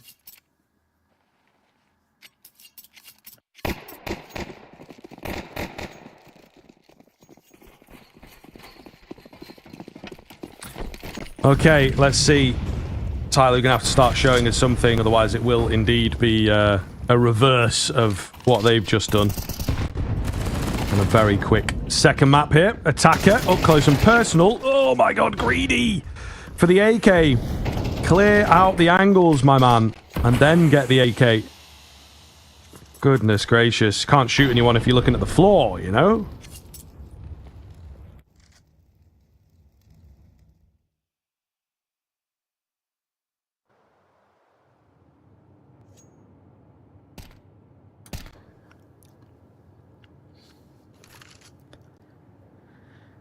I haven't seen much madness from both teams other than in the clutches, so an early round change up there.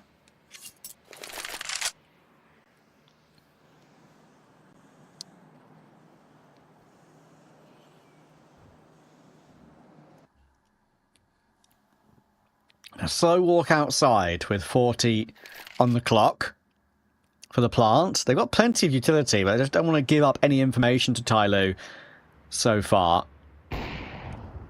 And G will take Call Me Sue because of the lack of that util. There's a lurk toward door, actually, I should say. But they are going to, off the back of that kill, make that move and go down together. Through secret, but Mazere's found Westmoreland and a good rotation down the vent. Mercury will go down, and Mazere, though, he's doing it all. It's now Starry's turn to try and clutch. This one is the most difficult out of all of them, and Jam Young will complete that kill in the end. Finally, TYLOO off the 0 mark on Nuke. And here's our opening kill you were speaking about. The jump down with the HE, the combination. It's what got the round off to an important start for them. Set the tone. Yeah, very solid stuff. Really, really needed for TYLOO. We'll see if they can make this half serviceable or not. Jam Young, ready for a play. Oh, lovely bit of movement. Lovely bit of movement, of course, even while in the smoke, man. Very well done. 2 for 1 for him, but keeping them firmly pushed back. And that's going to make it hard for Lynn Vision to really find anything into this round. Yes, it looks like, okay, there might be an area that's a bit vulnerable, but where is that? You know, where do we put our resources? I really do not know. Oh, the slow creep forwards. Attacker is here on the angle, ready to go. Nice find onto the first. Not quite corrected for the second. Important frag. Here we go again.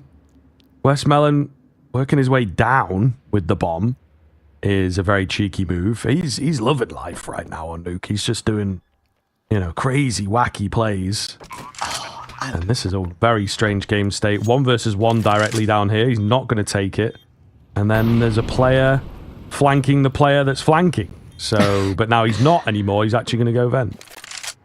You still got this flank on flank here, and G was aware of that for a possible second there, but Sue is just going to take that one every day of the week. Lynn Vision just in the minds of TYLOO. Westmelon is playing a absolutely god-tier game here. Mercury was miles away. Will Lynn just go for a save, pick up as much utility as he possibly can. He's got a full belt to save now, so it's definitely worth keeping hold of that. Wish he would have gone for it if he had time, but not to be. Westmelon will just get that one extra kill. I think it was Mosea who was next to Squeaky Door there, who hit the dink, but the dink was through the wall. TYLOO start the round like that, get a 5v3, then eventually a 4v2, as you can see here, but it's another big advantage they've let slip. Not the first, and it feels like it won't be the last either. Yeah, it's really quite difficult to watch. At a certain point, I think this is 3 rifle rounds that have gone like that. Maybe even 4. So, yeah, really, really questionable stuff, to say the least. You want a bit more than that from TYLOO, and they should have, yeah, easily 3 rounds right now, you know, which would be a very different looking half. But that is not the case. So they're kind of in a position already of like, look, if they don't win this map, I think that's fair. I'm not sure that they deserve to unless they can pull off something really incredible. Jam Young 1 for 1. G not quite brave enough to go swinging around the corner, which is fair enough, but the push on ramp has been stopped. The 1 for 1 for Jam Young wasn't as clean as he would have liked. If the first kill would have come through a bit faster, maybe he could have adjusted and got the transfer on the second, and then it would have given G even more time to actually get that frag in from hell. It's the classic CT nuke ramp 1-2 punch, and Mercury playing behind the smoke. Oh, it could be 3 kills for him. We'll just hold down mouse. Well, of course he will. And guess who's here as well? Mosea is with him, and that should be a good change up from TYLOO to finally confirm a big advantage here. Starry doesn't know where the second player is, but he does know now, and unfortunately he's taking way too much damage to make this clutch doable. Like every single clutch is doable for Lynn Vision in this game so far, but this one certainly isn't. Good hold from Mosea and Mercury, playing it together perfectly. 2 kills apiece. Here it is.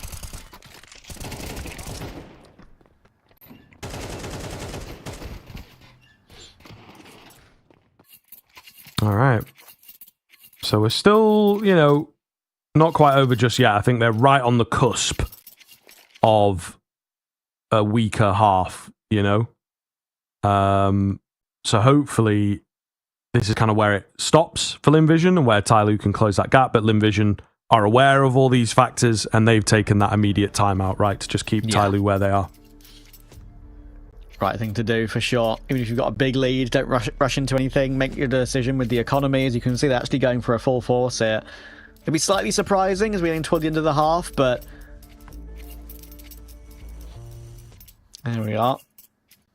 TYLOO have a chance for 5, and if they get 5 from here, they'd be absolutely delighted after the half they've had. 2 clutches that probably shouldn't have gone against them. That one for Westmelon where he did damage through the corner of the vent, and that damage in the end proved to be the difference maker in the drawn out 1v1 against Mercury. 2 big clutches for the captain of LV.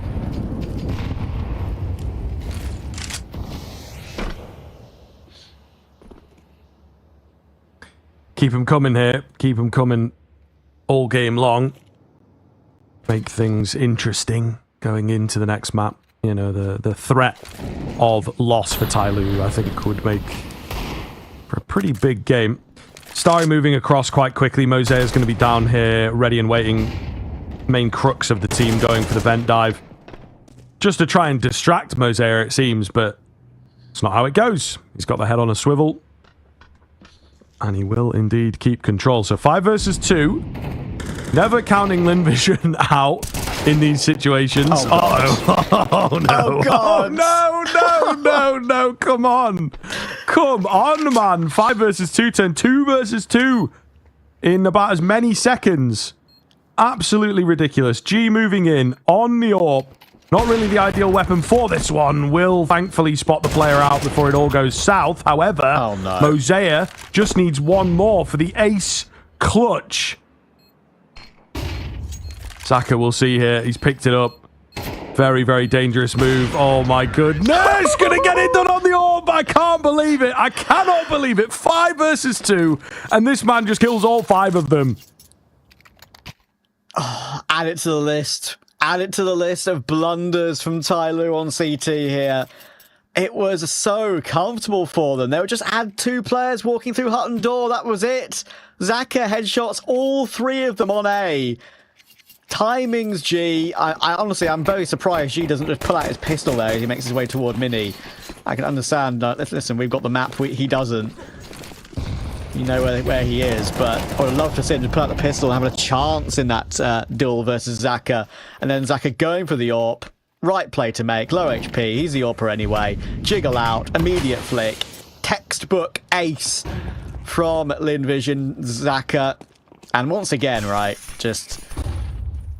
Oh, TYLOO will be kicking themselves. I said a possibility of a 7-5, but you can't legislate for rounds like that.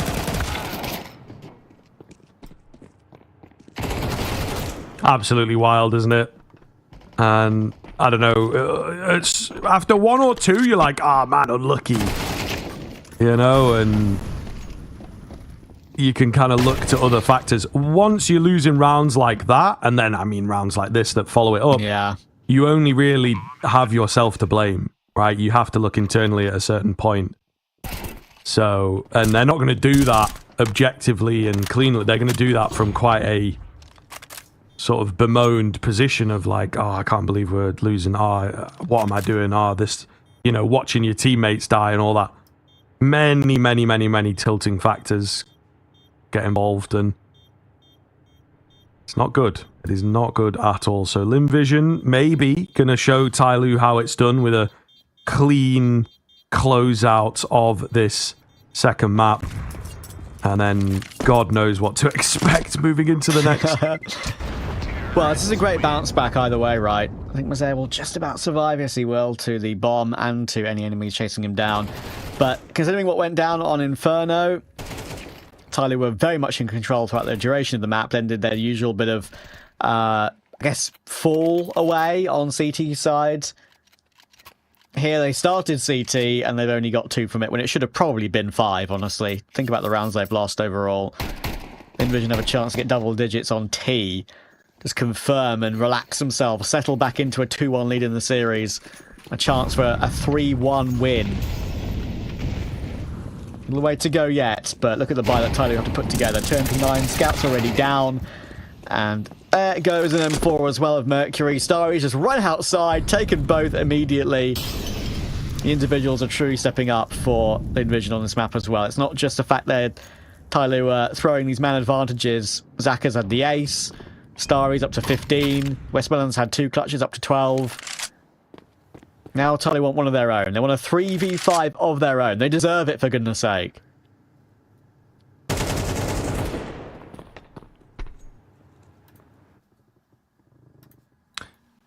Westmoreland maybe locks this one in. We'll see. Bit of presence out towards heaven, and then presence moving back, so it's like the reverse A crunch. This is the kind of round where you maybe look to it and go, okay, unlucky for TYLOO, just, you know, outread, wrong place, wrong time. Not much can be done, but, you know, they have had some pretty egregious ones so far in this half. It's going to be Mosaic. 1v4. Doesn't even get the first. 10-2. Goodness me, a weird, you know, alternate timeline here on Nuke. It is Lynn Vision that are the ones that find the advantage, and they are looking to close things out, take us to that third, and maybe even take the grand final and that Pro League spot. We're going to take a quick break. Back soon.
double-digit T-side for Lynn Vision. Every single close round clutch going their way. And TYLOO will be left reeling from that. We're expecting Lynn Vision to get the few rounds they need on CT to confirm a 2-1 lead in the BO5. Reminder, of course, they had a 1-0 lead coming in from that upper bracket. By a default, TYLOO evened it up and basically made it a BO3 by winning Inferno. And we'll have Ancient after this, if necessary. Of course, other maps in the pool as well. Possibility of Train if we get to a 5th map decider. That would be very exciting, knowing what's gone before, of course, on Train between these two. But Lynn Vision have got the better of TYLOO on most occasions here. So, yeah, really looking forward to seeing how this one's going to pan out. I'm expecting it to be a Lynn Vision win. I know you picked TYLOO. But, yeah, it's I only picked Lynn Vision because it's fun to go against your co-caster. So, there you go. Well, I suppose there's also like a fair argument. You know, you can definitely stand behind it. I know. But yeah, I think that's why it's such a good matchup, because it is difficult to know at the moment. It is Lynn Vision sided, it seems, but very close yesterday. Surely this time in asking, you would assume. But Lynn Vision looking to clear things up here and now. So far, so good. Just one kill. Mosaic does well to take out the Julies in the back. Hold on. Going to give them a taste of their own medicine in terms of the clutch. Yeah, he might do. He might do. Picks up 3 in very quick succession here. 4 in total. Looking for the ace. I think this is a 1 versus 4 as well. Definitely a 1 versus 3. It was all a bit chaotic for a moment. But he has brought them into a winnable position to just make things annoying for Lynn Vision, if anything. Trying to get away. Does eat a bullet there. Sticks around and gets it done with the Glock. The ace clutch coming in. And TYLOO have bought some time, courtesy of Mosaic. Is that our 3rd ace of the day in the I BO5? think so, sir. That's we had 2 of them in the pistol. True. We've had an ace per map, basically, so far. That's crazy. And, of course, 2 in this one. 1 from Zaka, now 1 from Mosaic. A rare occurrence in Counter-Strike. Incredible stuff. And yeah, Mosaic purely giving his team a lifeline there. Something to work with on T-side maybe, but they've got to avoid the force first. Scout long range outside, very scary on Zaka's back. Deagles and MP9. Combination of 1 scout tag and 1 Deagle shot is terrifying.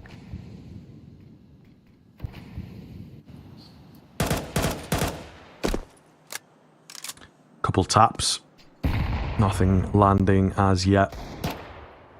Lynn Vision pretty outside facing force buy here. So they're happy for a scrap, as you would be at 10-3, right? Just kind of looking for a favourable round. Couple opening Deagle headshots. There's one. Give me one more. Maybe I start to believe. Starry having a great game. Oh no, Zaka in with the scout. As I said, outside centric, very confident for these fights. Starry does go down. So maybe some game management here from Lynn Vision would be good. Just don't lose anyone else. Retain that advantage. However, slightly more excitable than we would like for some of these fights. Mosea's in way earlier than they expected. He doesn't actually get a kill. Nade goes in. Good damage. But it's very much on as this bomb goes down. Yeah, it's good information for attacker there. He spotted 1 in hell and 1 in heaven, so and you could force their way through onto the site. Attacker's actually repositioned to a great spot as well. As Westmoreland clear close left properly? He does. Oh, it's a beautiful shot as well. Now Mosaic and G need to hold. Barely any utility between the two of them, but doesn't matter when you've got a Mac 10 and hit shots like that. Comfortable for Mosaic. Westmoreland's got a Galil picked up, and he'll fall back and save it because he can drop that Deagle to a teammate, and they can have a little bit more to work with in this following round. TYLOO find a way. 4 rounds has been reached.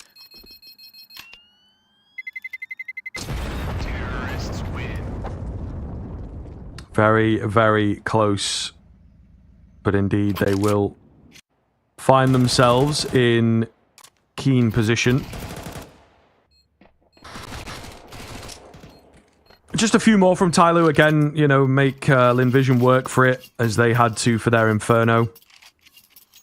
And it often is the first round of a, you know, decisive half moving into that second half. Trying to get the first round can be a challenge. So TYLOO could really keep them down. You're on that CT side as well. Economy becomes a sort of 6th opponent that you have to work against. So it is early. I am bigging it up. But there is a world in which TYLOO just keep them under the cosh the entire way. Yeah, but you are playing against the best team in China right now. I think it's fair to say, with their 20-match win streak. Sure, a lot of BO1s, a lot of domestic matchups, but you can't argue with it. Let's see if they've got anything to say on Nuke, or if Lynn Vision can confirm this one in their books. Sue is hiding in the vents, and won't be able to do anything. Good catch by Mercury. They've got full control around the B site. There is a good rotation coming in here from Lynn Vision, and that Galil is in play on Westmoreland near the glass position here, but unfortunately his timing is not good at all. Creeps in at a bit of a weird angle. Doesn't really work. Attacker will deal with Starry and Zaka as well. That's all 5 players staying up for TYLOO. Good money in the bank, as you mentioned. They can keep resetting Lynn Vision. Then there's a chance. Now Zaka Orp is out. They've got a full buy available. This is where the test begins if you're TYLOO. Yes, absolutely. Their first sort of big round here. You know, they're here off the back of an individual play as well from Mosaic. So can they rely on that? Can they work around that, you know, and have a bit more of a team-centric round? I do feel like T-side Nuke pretty good in the Asia, particularly Chinese region. So there is a world where TYLOO net a few, but as I'm getting those words out, Amelia finds that first kill a bit too easily for my liking. Yeah. Zaka set up toward ramp. Looks like Mosaic wants to go for a push, but there will be a bit of a jiggle, and that will give Zaka the information to be ready for the swing, and it's a good reaction on G as well. Peeking 1 by 1 into an AWP there, not advisable, and Zaka will punish them for it. It's fallen apart. 5v2. I don't see TYLOO being able to recover it as many of these as Lynn Vision did. Attacker will peek ahead of that smoke. That's going to be a good timing. Gets a quick headshot. I think he sees the Heaven player. Harry doesn't know much about Starry. Will now. He actually has been given an opportunity to get another headshot here, Attacker. Maybe I'll eat my words. And dive down the vent with the bomb. He's got opportunity to join up with Jamyoung down there. They don't have a smoke to block off Zaka, though. That's the biggest issue. They've got flashes and they've got a molly. A good little bit of a fake out, though. And another big advantage is being recovered. Zaka will get caught. Jamyoung with a crispy headshot. And despite the lack of a smoke, headshots will better all. Unfortunately, now it's all down to Jamyoung 1v2. Can he pull one off? We are about to find out. Bomb planted. In a good spot. No kit. Amelia low. Ah, should have called the bluff. Should have called the bluff. He thought about it. He really did think about it, you know, and just not made a sound. Waited for that second tap. It doesn't happen. You see how close it is. He only needed maybe 2 more seconds. And then the kill on the guy that's not expecting him. And that could have been enough. But he gives in to his instincts. And it's exactly what they wanted. It's so tempting, though, isn't it, to open the door, grab the kill on the diffuser, and then just close the door again immediately and play time. You know, you've kind of won the round if that's the path you're able to take. But, yeah, not possible. Good recovery from Lynn Vision, considering what went before. The recovery down to the 2v2. Nice shots being hit by Mosaic and Jamyoung. And especially Attacker, to be fair to him. So 2 kills toward A. And he's going in for more here. But stopped by Sue immediately, though. This time, no way through those smokes. Try and take aggressive control. Zaka will get another one as well. With Attacker and now Mosaic dropping outside. Jamyoung may have got significant progress in toward Mini here. And Sue, looks like he wants to swing it. Looks like he wants to give it a glance. It would be a clean 1v1 because there's no one else really near him right now. Good Molotov. It forces him into the open. That finally comes through from Mercury. Westmoreland in toward Heart. Great clear from G. That's the real back-breaking kill. And with Jamyoung finding Amelia, we should be going a few more rounds here on Nuke. 6 is around 40 seconds away. Yeah, pretty tough, man. Pretty tough. I mean, again, if they'd won out the clutch situation, they really would be flying high right now. But not the case. So, yeah, that is very, unlucky indeed, but we shall see if TYLOO again can, at the moment, just get momentum for the next map and, you know, have something to write home about here. Still not quite on 12, that's kind of what I always say, and, you know, set and go with 15. If you can keep them off of that risk, you have just the one round where you can make a slip up, yeah? If you're playing really good Counter-Strike, but you get an unfortunate moment or an unfortunate timing or something like that, you have that sort of RNG contingent round. But if you let them get to 12 early, it does then become way, way harder to mount the comeback. Quick pause, cancelled. Lynn Vision have a half investment here. Sue is a CZ enjoyer. I will say, I still think you are borderline trolling if you're not using the 5-7 over the CZ. But there we are. It has looked good for some players in recent times. I think we saw I think there was a player in a different online tournament recently that got a really insane quad kill with a CZ.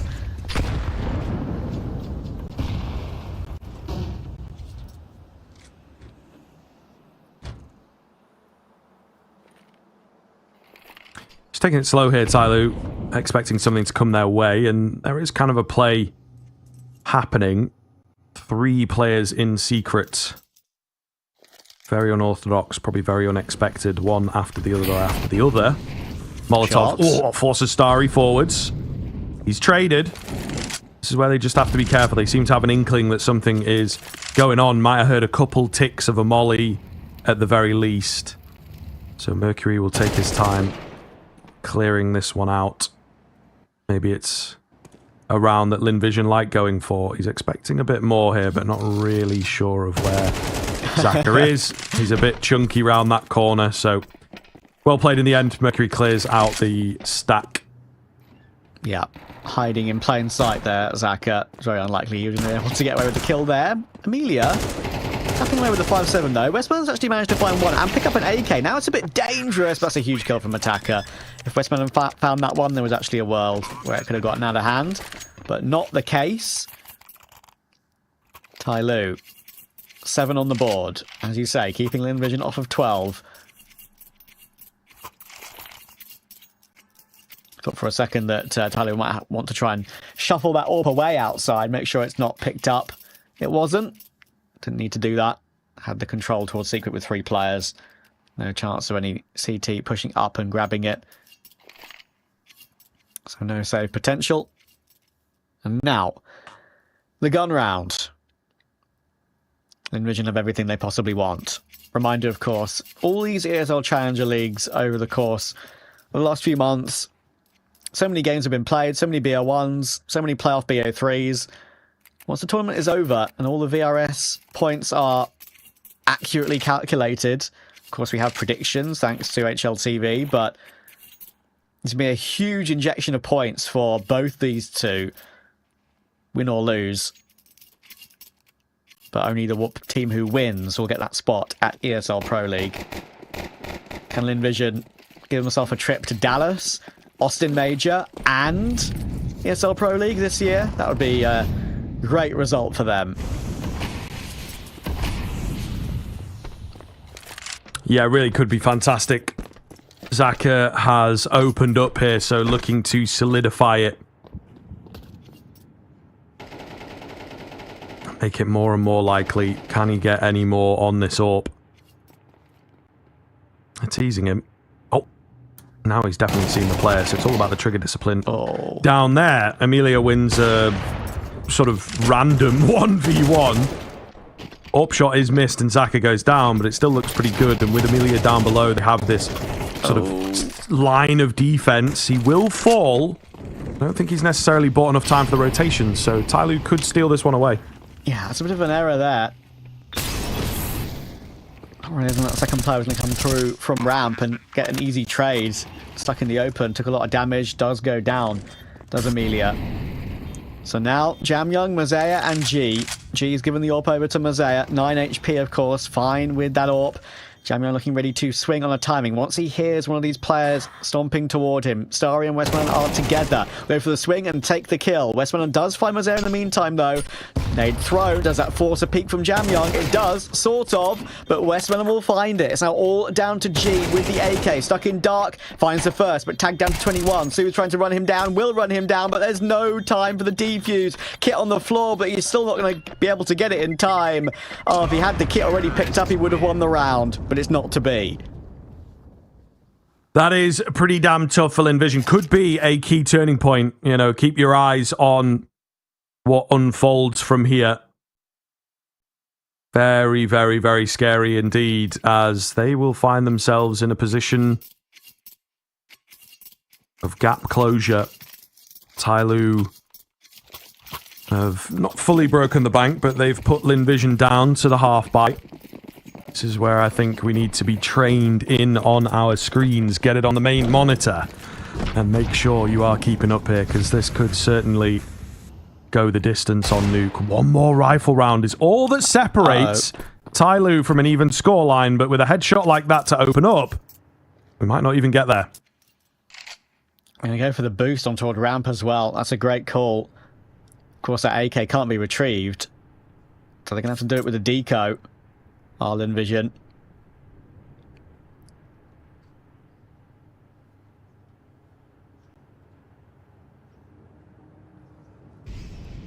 Oh, we're walking ramp. We are walking ramp as an opportunity for this crossfire to do serious damage here. Zaka's going to pop his head up and will continue to hide. Are they aware of that possibility? There could be a second player. Molotov won't stop Zaka. It's a stunning headshot, and that one kill will completely take their attention away from Amelia.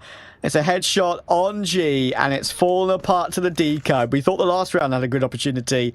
This one now, you'd think, just how Counter-Strike works, isn't it? Of course, it's this round, which is the one which they find a way to get on 12. 2 AKs retrieved. There's 34 seconds in the round, and Jamyoung and Mercury are not even attempting it by the looks of things.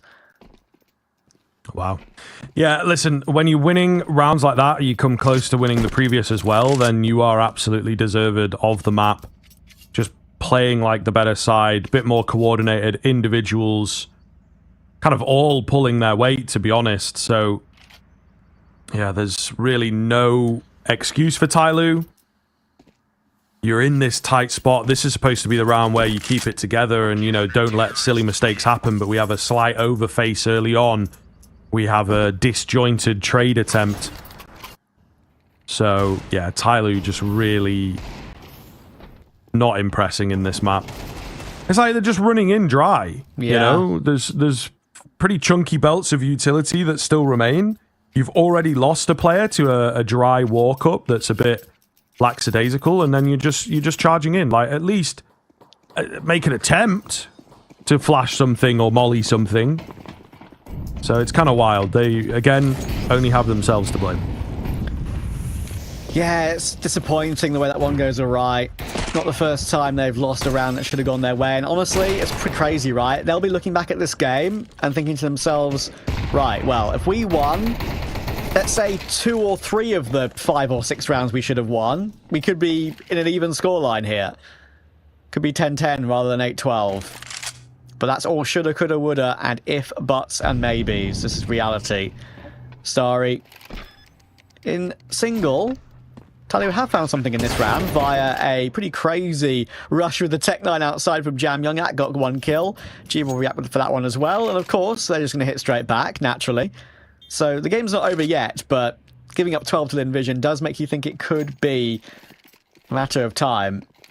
There is a good save option here for Lynn Vision, because if they do keep the Zaka AWP and the Su AK, then they can drop a couple of weapons as well, and they'll have everything they want.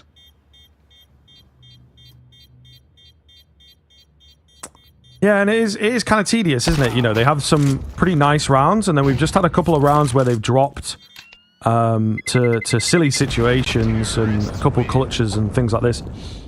Especially with what happened in the first half, TYLOO would have won this game by now. Yeah. If they had not lost all those 4v2s and 5v3s and stuff like that, you know? So, kind of wild to think that they have just been clawing their way into this game and sort of have maybe had like more advantageous situations or more like XG, XR. Yo, can we bring that in as a stat? Wait a minute. Nobody steal that idea. I'm gonna get Nero on the blower. Yeah, and copyright that. Copyright XR, that. mate. But it's still something that you would expect TYLOO to be able to clean up, and they have let them slip. Yeah, it's like there are percentage win rates, right? I think available for rounds 1 when you're 5v3 and 5v2 and stuff, right? But maybe as like a quick stat to just sort of go on the HLTV scoreboard. Yeah. XR for TYLOO this game, 13. They should have won the 13 probably. Yeah. No, it's gonna be like, kind of negative or whatever. It's gonna be XR 17 rounds. Yeah. Yeah. Good point. Westmelon playing behind the smoke towards Squeaky. Mosaic could put a few bullets through this and give Westmelon a little bit of a shock, but no, they'll avoid it for now. Smoking toward that mini position now. Also in towards CT vent. Looks like TYLOO are going for an A split here, but Westmelon is so well set up for it. Jamming will go down. Amelia finds Mercury, and Westmelon continues to jiggle out the timing to get Sue into action. And it helps out Starry to get into position as well. It's all down to G. This buy is not going the way he would have wanted, and Sue will finish it off. The team that was in the lead throughout the whole of the map will get it done. 13-9, and they're one map away from ESL Pro League. Yeah, absolutely insane, to be honest with you, as we were just sort of touching on there. And as we're going to see in the highlights, keep your eyes on the sort of sides of the screen to just see those man advantages and how they slip away so very often. Yeah, really, really messy stuff from TYLOO. They've certainly, in a way, lost that game. But in the same vein, Lynn Vision capitalizing on the mistakes and the lazy moves from, in particular, the CT side of TYLOO. Many clutches and a lot of difficult situations for TYLOO to bounce back from. A lack of timeouts, to just ice things out.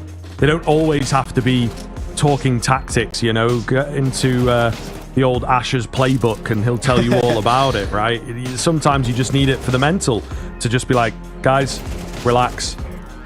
We're still here, we're still looking good. We just need to not let that kind of thing happen again. So, Zoking getting involved didn't really happen. And it is a bit of a shame. It is a bit of a shame. But remains interesting now, doesn't it, Trav, as we move into this third played map. Lynn Vision have got the potential to close it out, take the final, take the Pro League spot. And of course, those bragging rights. I think if they win this, then there would be, at least for a period, at least right now today, no question that Lynn Vision are the best team in China and potentially the best within the immediate region itself. Mongol still holds that, but they are starting to ascend the Asia-Pacific region. So certainly the best team in the league, we can easily say. But we've got Ancient coming up, of course, and that will answer that question. Or can TYLOO keep things alive? A short break, and then we will be back with you.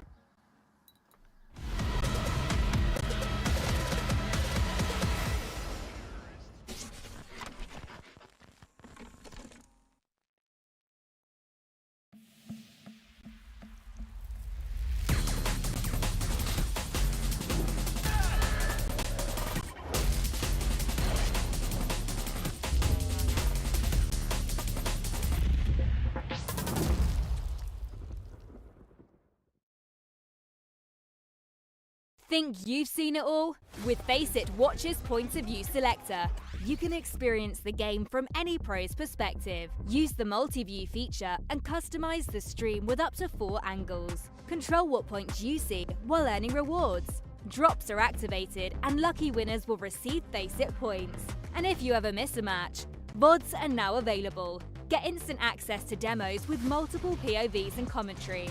Watch it, control it, Faceit.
TYLOO want to make it back to ESL Pro League, they're going to have to do it the hard way. They need to win Ancient and then win Train in the 5th map decider, a map they've never beaten Lynn Vision on, to find a way back in this series. Lynn Vision are in prime position to take that spot in this grand final.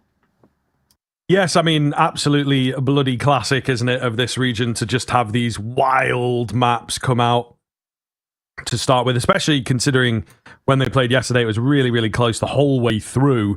So each dishing out some pretty nasty business. Now we move on to Ancient. This is the sort of first map where it feels like there's a bit of history and a bit of that immediate history, because yesterday TYLOO were up, I want to say 10-6, something like that, just as that second half got started. And they couldn't close it. They lost 13-11, and I think we talked about a big sticking point was these calls towards the end. They just got desperate and predictable, and yeah, TYLOO certainly let it slip. Not the worst slip of that series, but still a map that it feels there is a bit of history there. And the next one, if it is required, is Train, which is where it's even worse. TYLOO let it slip twice, so they have quite the mental battle, I think, especially now coming off the back of a pretty one-sided Nuke. So not feeling too good for TYLOO, to be honest with you. Very silly rounds is kind of the nicest way of putting it. You know, there's some nasty words I could throw in there, but they're not the most professional, and it's just a little unacceptable up to a certain point as well. So going to need a completely different looking TYLOO. Going to need that TYLOO that was on Inferno to get back in action if they are to take us to that 4th map. Indeed, indeed. And I think, yeah, some of those rounds you talk about, right? The Westmelon clutch, that was like a 4v2 at one point. He had another really important round where they recovered, I think, a 3v5. Westmelon was integral in getting a few kills back in that one. And probably the most egregious one of them all is the Zaka 3k entry on A when they're in a 2v5. TYLOO have 3 players around the site, 1 Heaven, 1 Rafters, and I think 1 on site itself. Zaka owns every single one of them, 1 by 1, recovers it into a 2v2. They get the bomb down, and G goes down to Zaka as well. Zaka then picks up the op off of G's body because he's low HP, and then flicks Jam Young for the clutch. And yeah, that was the one that really broke the backs of TYLOO. Sure, they recovered a little bit at the end, but like we were talking about, right, they'll be looking at the scoreline and saying to themselves, well, I mean, we lost by this score. If we just didn't mess up in those 2 really important rounds, we could have either won the map or at least been even at like overtime or like 11-11, right? And given ourselves a chance, but not to be. And now, as I said, they have to do it the hard way. Win Ancient, which is a map, of course, that you said yesterday was very up and down for them. Had a lead, didn't work out. Then you've got to win Train, which has been impenetrable for Lynn Vision, of course, in recent times. So very tough situation for TYLOO. Of course, this is a team that kind of captured the hearts of the community, especially G at the last season of ESL Pro League. His personality was infectious and kind of just like made everyone smile whenever you saw him say anything to the either to the camera during the game or to the camera after the game. Unfortunately, now he has to do it the real hard way if we want to see that again on LAN. That is true. And we'll see his kind of emotion was, I think, very, very valuable and very useful to TYLOO at Pro League. Sometimes, though, felt like he maybe let it out a bit too much, and, you know, he had a very emotional sort of finish to Pro League where he felt like he cost his team a bit too much in their final series. So we'll see. I wonder what that G is saying behind the scenes here. Mosaic to lead the charge. A wild attempt from Zaka to stop them coming in. P2K of Call Me Sue, strong for 1, and through the smoke, Mosaic goes down. So, sort of a lucky frag. Lovely little move there into the cave to just get rid of that problem. Digits being tapped in, but the smoke is going to dissipate soon. Gee, the 2v targets gets taken down. The headshots are coming in thick and fast now. It's all on Jam Young.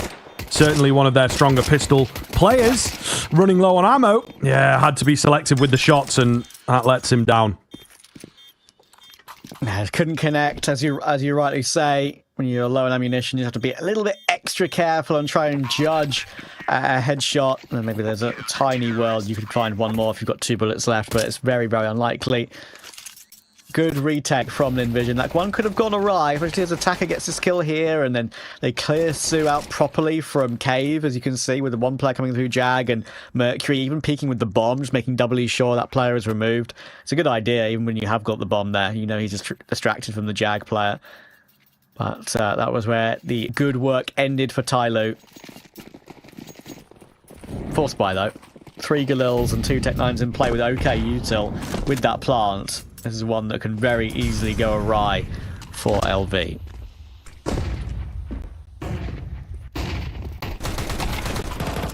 Charging in. Mercury will get that first while he's completely blinded up. It's only an MP9 lost. To trade off of information, I guess, you know, it comes quite far out of B, so they can't necessarily commit off the back of it. Call me Sue, however. Ready and raring for another fight. You're in towards middle. Exposed. Not going to give the overface. He had a bit of support, so they didn't fancy the re-peek. Still an advantage for TYLOO here. Zaka. They need to make something happen here, Lynn Vision, and they're doing the right thing by moving 2 players up lane. A bit of a swing and a peek from Red Room as well could definitely turn this round in their favour. It's going to be very awkward now. Low HP on the right, and Zaka will recover to find G. And Amelia's put himself in a really difficult to pre-fire position when he's playing from main in that angle. He's recovered the round back into a 2v2 only now, though, and attackers found Zaka as well. He should not have been allowed to do that on that angle. That trade felt guaranteed. Now Starry has to clutch. Headshot angle being played by Mercury. He hears Starry stomping around. They know exactly where he's at. And now Mercury can feel like he's got the confidence to flank in from behind. And he finds it. That was a great recovery from Lynn Vision to begin with. But then TYLOO managed to give them one of their own. Still no real predictable nature to this series, right? Lynn Vision were looking to pick up where they left off. They were also in a pretty good position, and now they know what it's like. It's just so insane. Very scrappy at times, and, you know, Asia CS doing what it does, really over-aggressive decision-making and mid-rounding, right? I think leaves them very unpredictable. An attempt being made here in towards middle. Listen, flashes are in, they're kind of okay, but that is what you'd maybe call an unlucky situation. Some of those spray downs being landed while they're blind. Not going to happen, and TYLOO move up to 2. Yeah, this is exactly kind of round TYLOO needed that previous one, right? Looked like it was going to fall away from them. Attacker answers back. Attacker is probably one of the bigger question marks of the current TYLOO roster, right? Because been around a very long time, Attacker, and probably the least player on the team you'd expect to really frag out. And when he gets a couple of really important impact kills, they really do tell. And that's, funnily enough, one of the, I guess you could say, call signs of their Pro League run. Because he didn't exactly have an incredible performance consistently, but he would all too often, for their opponents at least, be the player that would pop up with a couple of really important clutch kills and impact frags to save certain rounds. Why they probably consider him still so integral to the team, and I wouldn't even disagree with that. But yeah, it's another one of these online qualifiers that could go awry from TYLOO. At least they managed to recover after that previous map at the beginning of this one. They're going to be rewarded with a 3-1 lead here. Full eco coming through.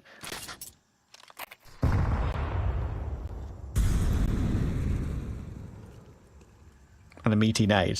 Starry takes 94 damage from that. Yep. Almost the max. Almost the max. You can indeed get one shot by a nade with no armor. As in, you not having any armor, not the grenade. That was maybe poor, poor phrasing.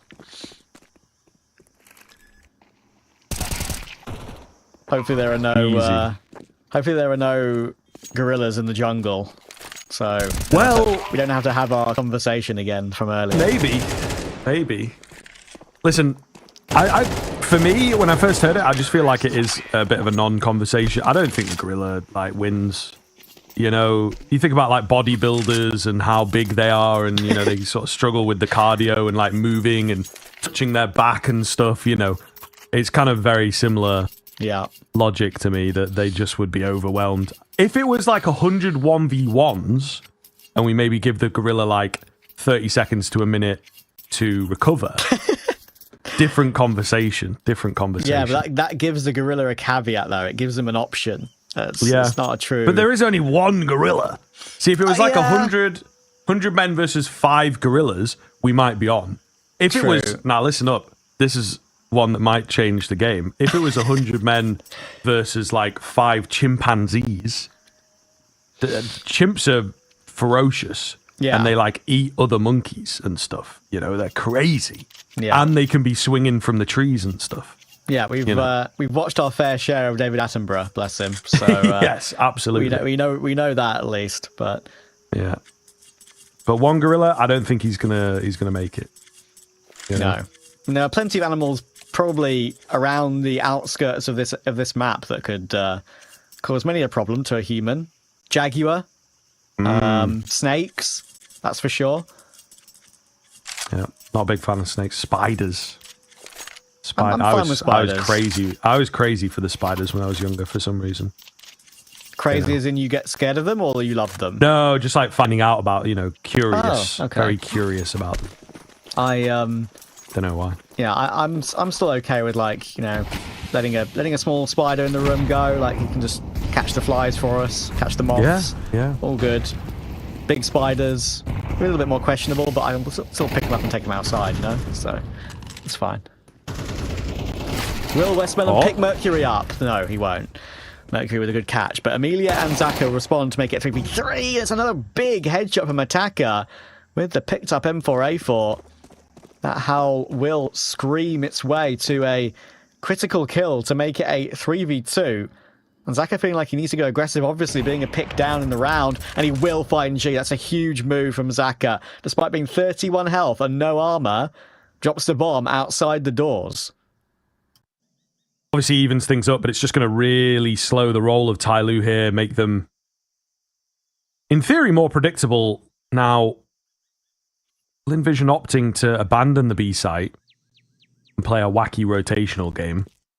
I think this is one of the things, again, that, in this series, in the Asian game, they maybe just add a few too many moving parts, you know?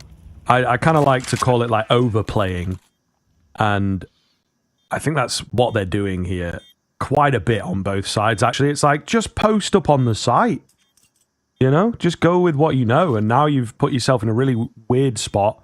You're starved of information. You don't know where these tees are at and what kind of post plant they're setting up, and you just walk out into the open, and it's a free kill for Mercury. If there was a gun up there, based on info or whatever, it's a free kill. It's a free kill, but it's just not the case. So, little bit too much from Lynn Vision, hands TYLOO the parameters to steal away that round. Yeah, that's huge for TYLOO. I do agree with you, yeah. Again, we've got benefit of hindsight. Everyone's an expert after the event, but I do wish he kind of just would stay put there, hold from the site. Maybe he gets a 1-for-1. Maybe that activates Call Me Sue to win the 1v1 in the end. And then, of course, Sue tries to put the smoke on the bomb because he knows Zaka's picked up a kit. But it's a kit with, 31 health and no armor. One bullet is enough to take you down if you try and go through a defuse and a smoke. So so frustrating when you see that happen. They're not to know, as I said, but you think percentages will be on your side a bit more if you do decide to stick around in those scenarios when we play 1-1. Maybe not pull out util when you're making your way up the ramp itself. You could have perhaps got that smoke onto the bomb without having to swing as wide as he did. Even then, I question whether it was necessary in that certain scenario. Anyway, following round in the eco for Lynn Vision. They've won one of these before on the deco on Nuke. That was one of the back-breaking rounds for TYLOO. This one is a lot more comfortable. Damage has been significantly done. Yeah, I felt like there was maybe a chance to get a kill there, but sort of fluffed it up a little. Get the jelly arms out. Westmelon. Oh, look at these moves, man. Look at these moves. He's across. He's got the AK. Taking a peek. No. Get another. One more? No, not going to happen. Okay, so Westmelon was kind of the only chance that they had, and he will go down there. So should be locked in just a moment here. And yes, Jamyoung with the triple spray down, 5-1. As TYLOO's starting to run now. These rounds getting better and better.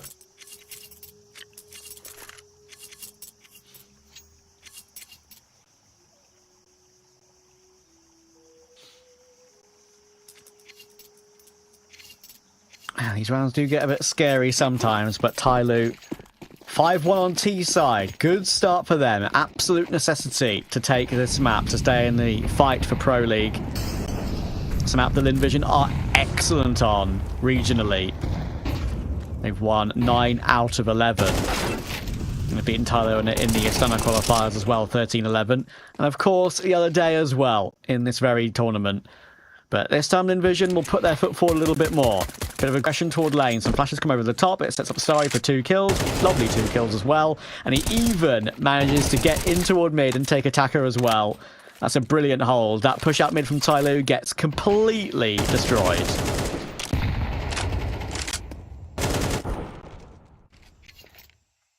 I'm in a bit of an awkward spot there, as highlighted by the observer, so I don't really think that there is going to be a chance for TYLOO to get back in here. They're going to give it a go. Flash through, looking for the fight. Doesn't happen. And G is late to the party. He can't really even attempt to trade his teammate. So it's going to be that. Lynn Vision will move up to 2. TYLOO's 5 kind of has to be the stopping point, at least for a little while, I think, until you get 4 or 5 rounds yourself.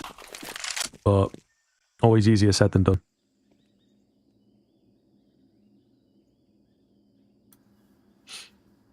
One thing that I think is important to mention as well, that TYLOO did have okay results on this particular map back in Pro League, right? Actually managed to take FlyQuest to overtime, take Gamer Legion to overtime as well. I think that's the most impressive one by far. And then beating 3D Max as well. Sure, they got destroyed by Na'Vi, but that's fair enough. There's a couple of maps in that Pro League run for TYLOO where they were very much so near, but so far. G will elect to save here because he's got plenty of money in the bank. It's no issue. Not getting any loss bonus. It's probably better to save. Keep the AK and the armor.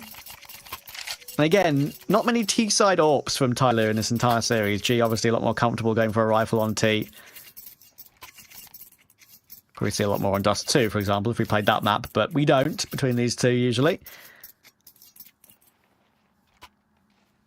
Mostly a CT AWPer in this series has G been.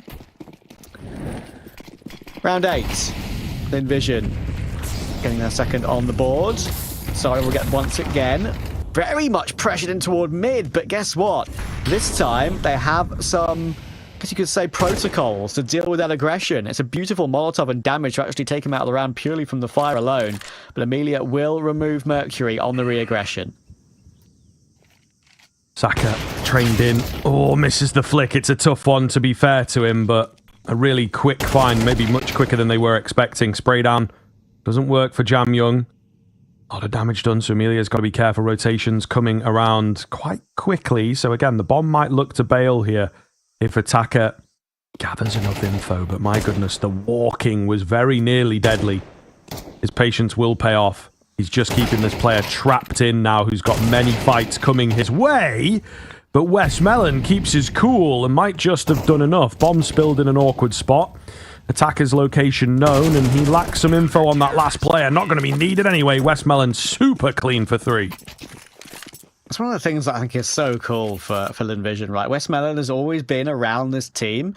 I think he's been almost a legend of the org, I would say, at this point, right? I mean, this guy's been around forever and still captaining the team too. Like, people forget that people go to Rain on FaZe, people go to Tabson on Big, Crims on Fnatic, right? As players that have been long tenured on one singular organisation. Westmelon's been on Lynn Vision now for nearly 8 years. That is incredibly impressive in this day and age, right? Especially in a region that likes to chop and change so much. Nice pickup from Zaka to open this. It's a quick round out of TYLOO. Desperate They loved the B-Rush last time they played Lynn Vision on Ancient. If you were there, you might know what I am talking about, but not going to work in this round at all. Bomb down at the feet of the defenders. So indeed, it might just be a passive little save here. Jam Young stops hitting the mark. Really do worry for TYLOO. Mercury and G, 2v5. Surely impossible. Good angle being used here by G, but you'd have to give Zaka a bit of a jump scare. There is a bit of utility available, but shouldn't be doing much, and there we go, avoided nicely. There was even teammate support just in case. Zaka gets given 2 1v1s. He takes both of them to create a quad kill.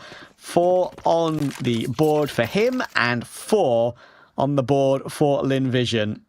Gap is now within 1. TYLOO on a half buy. Suddenly, it's Lynn Vision looking solid once again.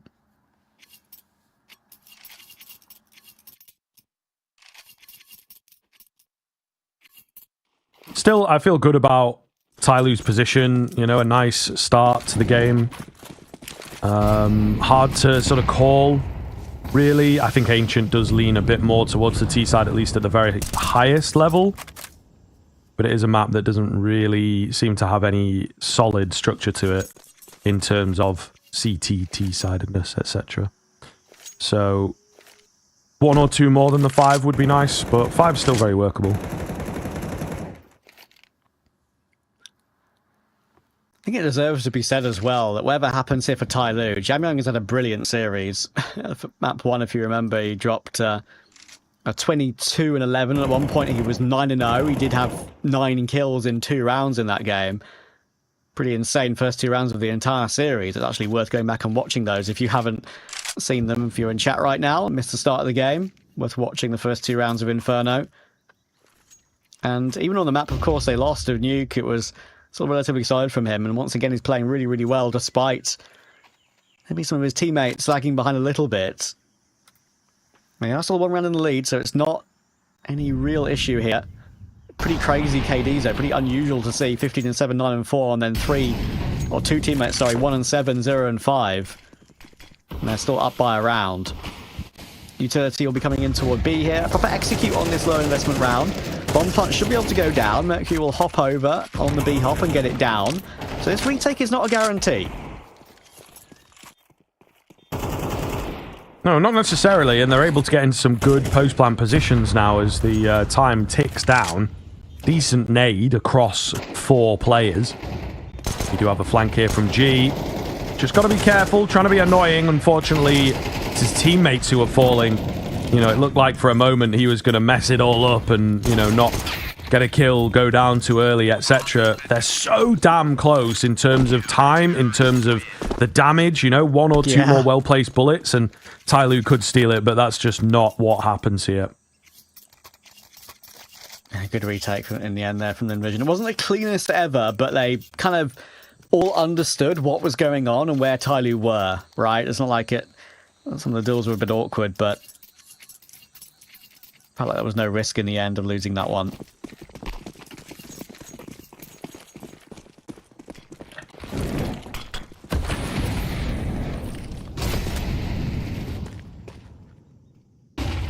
What now, I suppose, is the question.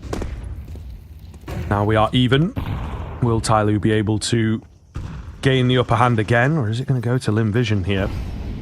Down goes Mercury for the first. We've got the double A main push to come in behind elbow.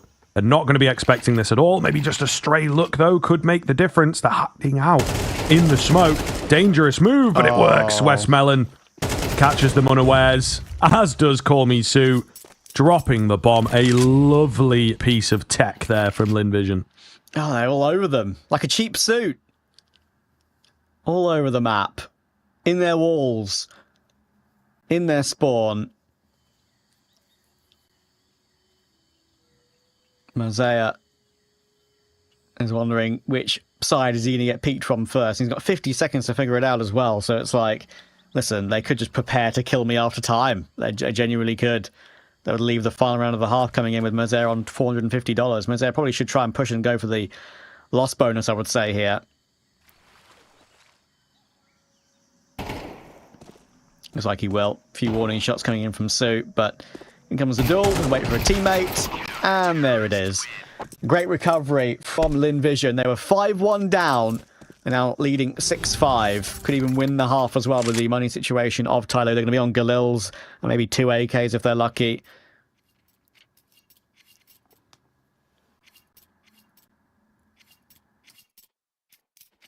Pure unadulterated heartbreak on the cards once again. TYLOO have gone quiet all of a sudden.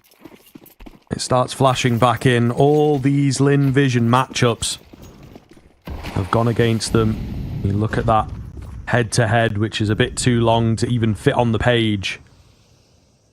TYLOO have found isolated maps, but the past 4 meetings over 3 months have gone the way of Lynn Vision. So I think there was one on there yesterday that was a TYLOO victory, but that was a while ago now.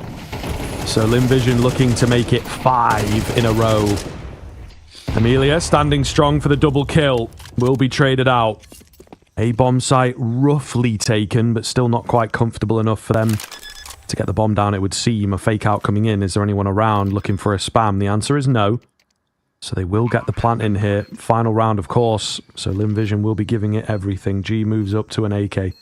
Very, very quiet half from him. So now would be the perfect time. It's a well-found flank from West Melon. Leads it all on to G. He's found the only area that is indeed safe, but he gets shot in the back and then shot in the front. So 7-5 at the turn of the half. Lynn Vision with 6 in a row. Statement rounds for sure. TYLOO have got to pull their finger out here into the second half.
TYLOO hanging on by their fingertips to this BO5. Envision recover from 5-1 down to win the half 7-5.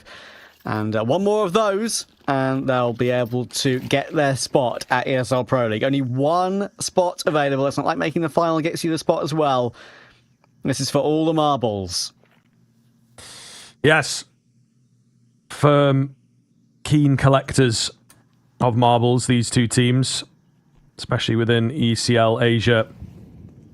And this time around, as you say, only the one spot. They've had two in the past. The final has been for bragging rights and prize money only, but now it is, of course, for that Pro League spot, which is so coveted in Asia Pacific. Bomb going to go down as Lynn Vision start well. Can they hold on to the site here? A nasty-looking Glock for Westmelon and a nasty-looking shot to follow it up. Trade should be here from Zaka. He actually takes a different peek and loses his head. Smoke is perfect. This gets a little weird now. G with the fake out, going to force them forwards, and it's too easy of a fight. Amelia knows there's nobody on it. Gets the headshot through the smoke. You can't be serious. Mosea with another tap, trying to draw him in, but there's no time. Kill comes through, but the defuse will not. And that is an insane shot on the pistol. The jiggle headshot from Westmelon in toward Temple, and then Amelia doing the same, but behind the smoke. I mean, that is so hard to judge, right? I mean, there's no get on the defuse, sure. It would have been plenty of bullets would have gone through that smoke to try and deny it. There would have been a fresh reload coming in as well, as you can see, even if he didn't find the kill. But getting rushed down and covered by the second player could have completely changed that pistol. And the fact he finds that diffuser leaves it all on to Mosea, who's got no option but to try and fake it out. I mean, listen, he didn't have a kit. The only way you win the round actually is to hold it. Couldn't really... Knew he would have... If he did that option, he would have probably died as well. Or pushed, at least, either way. He was damned if you do and damned if you don't, as they say. Lynn Vision with a huge pistol, one step closer. Yeah, there's been a mixture of rounds, unfortunately, for TYLOO, where you give them sympathy and others where you just get annoyed. Those combined together, I think, are really a poison chalice. So, cannot begin to imagine how they feel at the moment, and might be a few quick leaves from the TeamSpeak if this one does go south. Look to change things and revisit things on a different day. Mercury does open, and this is a deadly little crossfire to get into. Damn. They have managed to pull it back. Weaponry be damned, right? The AK is making all the difference there. So B-bomb site is not necessarily ripe, but it looks good for the taking. Jam Young now the only serious threat for TYLOO, it feels like.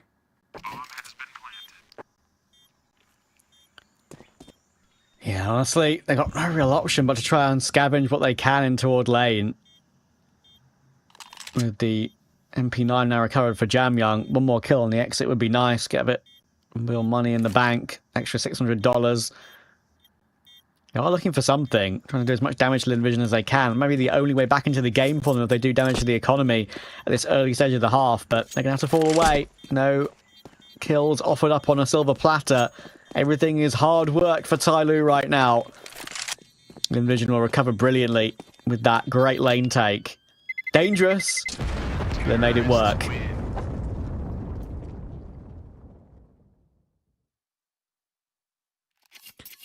Yeah, looking good now. Double digits on the horizon. TYLOO's economy in an awkward spot, so should, for all intents and purposes, be 10. And then TYLOO, it's non-stop from them. They really can't afford to let rounds slip away once the guns come out, to be honest with you. Envision will really pummel the position. Given that 11, that 12. Flash it out middle. Okay, Zaka is blind forever. That felt a little longer than normal. Might have been another flash in there that we missed, but either way, no one home to really put up a fight. So they get aggressive on B, try and get that opener. Doesn't happen here. Being patient here, Lynn Vision. They'll know they've got everything in their wheelhouse to get this one done and dusted. 9-5 lead, T-side, control of the money. Just don't make any silly mistakes. But said that before for both teams. Been a crazy game. As we hoped and expected, to be fair. First peek from Westmoreland, they go as a group, and that's how you should go about it. Team up. Good control there from Starry on an awkward angle. Should get pushed down here by one of G or Jamyoung. There we go. So that's a free Galil that can be saved. And actually these two Galils, if they are saved, it would be pretty important to guarantee full utility and defuse kits into the following round. But I also wouldn't blame them if they play aggressive exits, knowing that they can just buy most of what they want anyway, just lacking a few bits and pieces. They are kind of teaming up for that angle now. Yeah, I mean, as expected in this round, again, it's a shame they don't pull off a bit more, but going through the motions, and you can kind of find yourself doing this, I think, when it feels like your life is on the line, just playing by the book, because that's what you're supposed to do, and it should work out and whatnot. I would like to see from TYLOO some risks. You're going to have to take them, because the regular game is just not working for you. Lynn Vision have given themselves a really good cushion now to survive the odd slip up in a rifle round, so you kind of have to be the ones to change the game and force the rounds in your favor.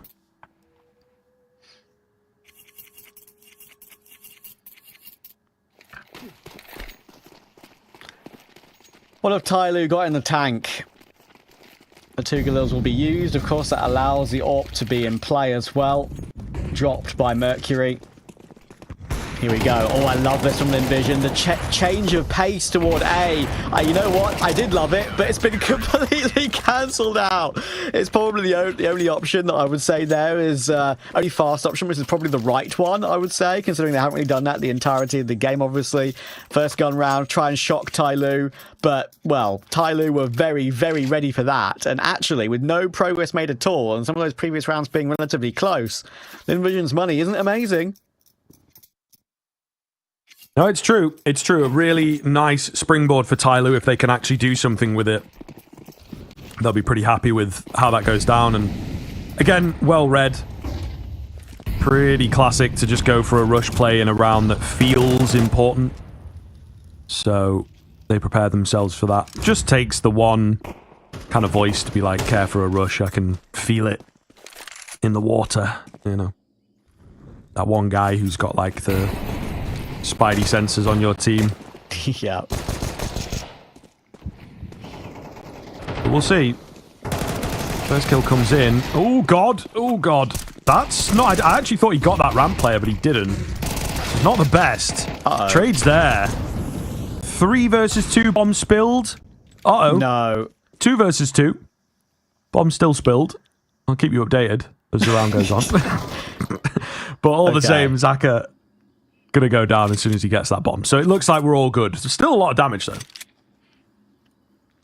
P250 1v2 against 2 full health players, both with a helmet. I don't see a world, but I've seen crazier things. Good recovery from TYLOO in the midst of the madness.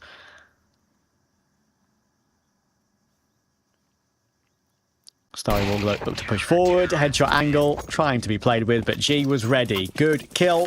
Gap is now 3 again. Buy available for Lynn Vision straight off the back of that previous round, of course, though. Gap is 3. Lynn Vision need 3 for another trip to ESL Pro League. Of course, they're going to be going to IEM Dallas. Huge event for them. With Call Me Sue, of course, playing an event in his previous country that he lived in, of course, playing for Wildcard in North America. And they're going to have the Major as well. 2 big NA events for Call Me Sue as an individual. Pretty sick stuff for him. And the immediate 1-for-1 in mid. As Lynn Vision look for another trip internationally. Call Me Sue will manage to deal with Attacker. Back into a 3v3. The mid fight in the end does even its way out, but Mosea will realise how much commotion there has been in mid and will take map control all the way through B doors. It's a long rotation round, might just stick there actually. So decide to walk back B, but we are moving into red room and G's been heard. He's making sound cues here. And you can see Westmoreland has told Zaka just not to peek. He's got a freebie, and there we go. Good communication, 3v2.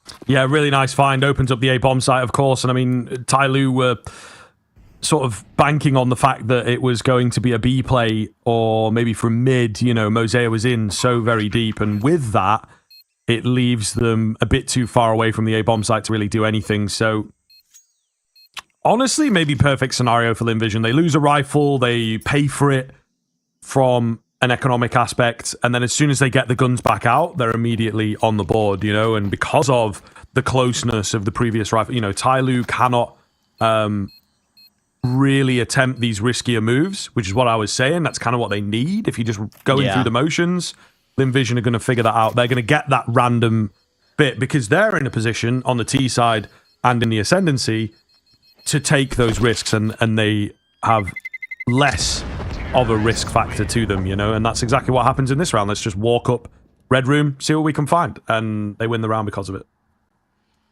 Yeah, saving grace for TYLOO is they've got plenty of money, of course, after the last couple of rounds. They can afford a full repurchase with everything they want.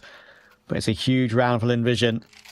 For figuring out in the mid-round, great communication with Westmoreland there on that angle, sees the arm of G, here's the rotation, tells his teammate, don't you dare swing, I've got a free kill here. And we can win the round off the back of it. And they do exactly that.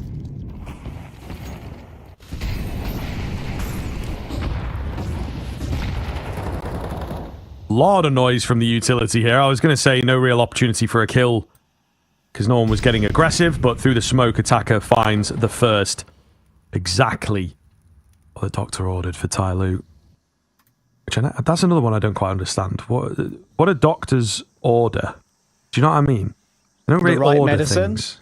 I mean, I guess. I suppose, but that's more of a pharmacist's job.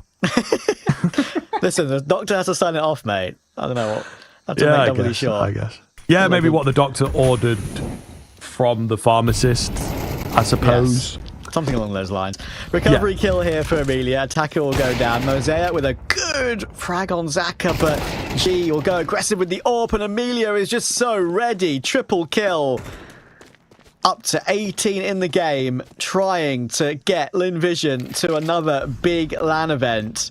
Add it to the list for 2025.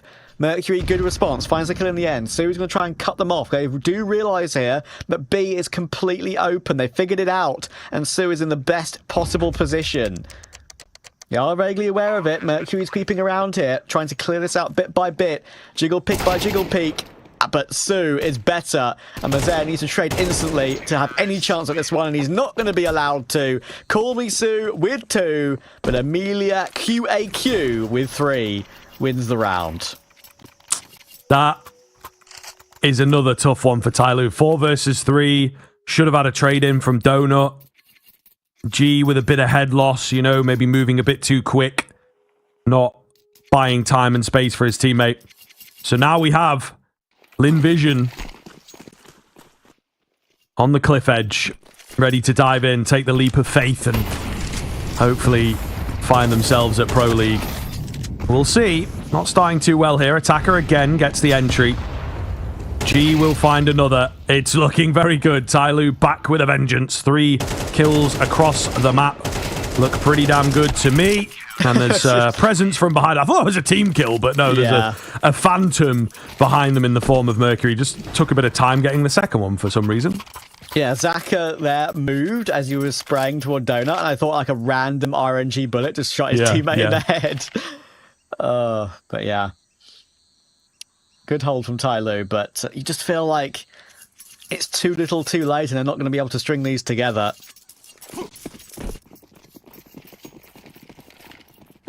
At least do have a half buy to go up against here, but there's one AK, you can never be sure. It's true. It is true. And these are the rounds, aren't they? You know what I mean? Pro League spot on the line.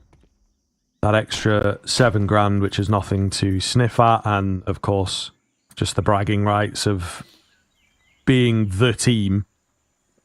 Particularly the team that TYLOO just can't seem to beat. And, yeah, often with all those sort of titles in place, it's where you can pull it out. Not going to be the case here, though. After all that setup, they will just get completely mowed down. And TYLOO move up to 9.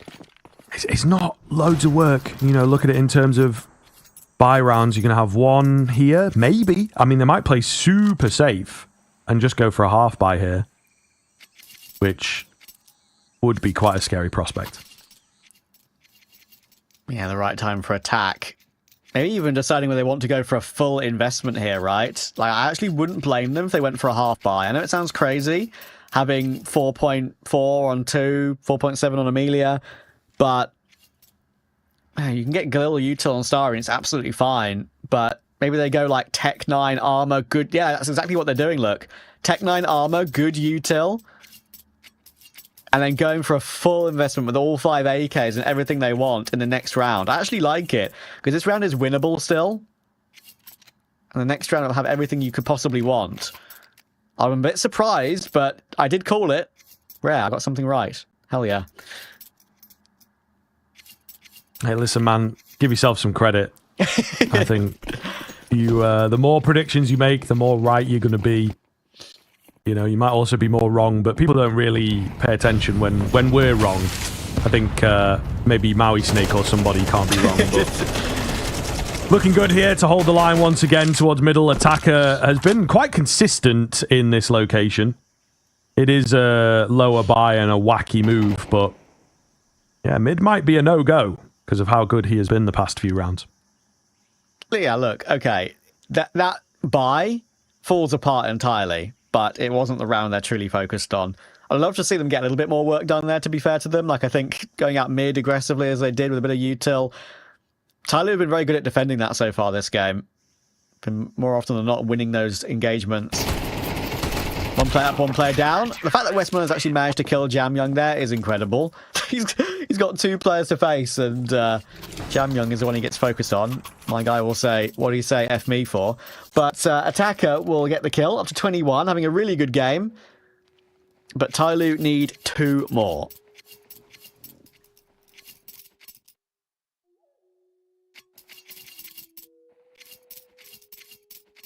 All the way down to the wire here, as it says on your screens, just before the round starts, championship point. Lot of utility in towards mid there. Starry somehow only taking 5 damage. Felt like there was way more headed his way. Late B move here. With that smoke coming in, they're a little apprehensive. Well, going to charge forwards, not wasting any time. I thought it was just going to be for the lane control, but no, they're headed straight in. Mosaic finding 2, no. He stays alive, he's backed up. And a bit too wacky, a bit too wild from Lynn Vision. And there is a great irony in this. It's exactly what TYLOO tried to do yesterday to close things out on Ancient and couldn't quite get it. The B rushes, the B bursts. It's just far too predictable, guys. Wait, though. Westmoreland's got some good pathing here. He's managed to crouch jump onto the box in cave, and Mercury has no idea about that. It all depends on the timing of the smoke fade and where he looks. Okay, he gets the kill. It's worth an attempt now, and very much on. The Mosaic, 22 HP. Bomb will now team up with Westmoreland. Starry is with him. Sure, 2 players on the site to defend it, but 2v2 on this side of the map. You never know. 34 seconds now. Mosaic's in the open. Lynn Vision just waiting for their opportunity to pounce. TYLOO won't want to go searching here, even though they're lacking information. They're worried about that even red room push through mid to flank the site. If they can duel Jam Young cleanly, this round's so on. Sees the arm, he's a chance, but no, Mosaic's there with 1 kill. That should be enough. Jam Young now lost in that position, but Starry gets a frag. 10 seconds for the plant, goes for a fake, but won't be seeing anything. Now he has to commit to it. And he will get it down. This is for ESL Pro League, for Starry and Lynn Vision on 6 points of health. Attacker, the top fragger for TYLOO. Rotating in from cave. Starry putting himself in the corner, ready and waiting for Attacker. Which way does he look first? The answer is towards Starry, and Starry will hit the headshot. He is the star to take Lynn Vision to ESL Pro League once again. It's in his name, Starry 0103. Surely means 1 versus 3, right? That's what it means. Oh my god, what a find from him. And deservedly, I think, for Lynn Vision, the Nuke, the second map, really set it up for me. They were winning so many deficit situations, so many low buys. Yes, you look to TYLOO for those situations to arise, but they were taking them with both hands. And I think just a bit more energy from them, a bit more heads-up kind of play. The mental, certainly better. The clutch factor, so damn good, as you've just seen. And yeah, rightfully the champions here of Season 49. And I think that they will maybe, just maybe, be able to impress over at Pro League, but definitely got to solidify themselves now as the best team in China. To be honest with you, they have been absolutely unstoppable. That puts them up to 21 in a row now, which is just an insane stat. They're chasing Vitality, you know, for the win streak at the moment, and a brilliant series from them as well. This is the thing, they take 3-1, they take 2-1, so best of 3 wise, it would have gone their way as well. And just some really, really great Counter-Strike coming in on the second and third map. Yeah, I mean, TYLOO will be left ruining a certain number of rounds in that game, right? I mean, the amount of advantages they lost on Nuke, the amount of rounds that were back and forth, the clutch to Zaka where he aced them with that 3k entry on the A-bomb site, and multiple rounds on this ancient map as well. Sure, if they won here and got through to Train, which would be our 5th map decider, that would have still been very, very difficult for them, knowing how good Lynn Vision have been on the map and how much they've bested TYLOO on it. But still, they would have loved to get there, and it's just not to be. That lower bracket run, as you can see from the Huns, was pretty impressive over the course of this season. Rare Atom maybe falling away a little bit in that fight for being the best team in China, like you've been talking about. TYLOO did make it through against the Huns due to a forfeit map win on map 2. Which did allow them to get through to the grand final pretty comfortably. But Lynn Vision are the stars. They're the ones with the win streak, and they are your champions. And they have a trip to IEM Dallas. They have a trip to the major. They're going to be playing in Yangcheng, of course, a local LAN, which is a pretty big tournament when it comes to teams in Asia.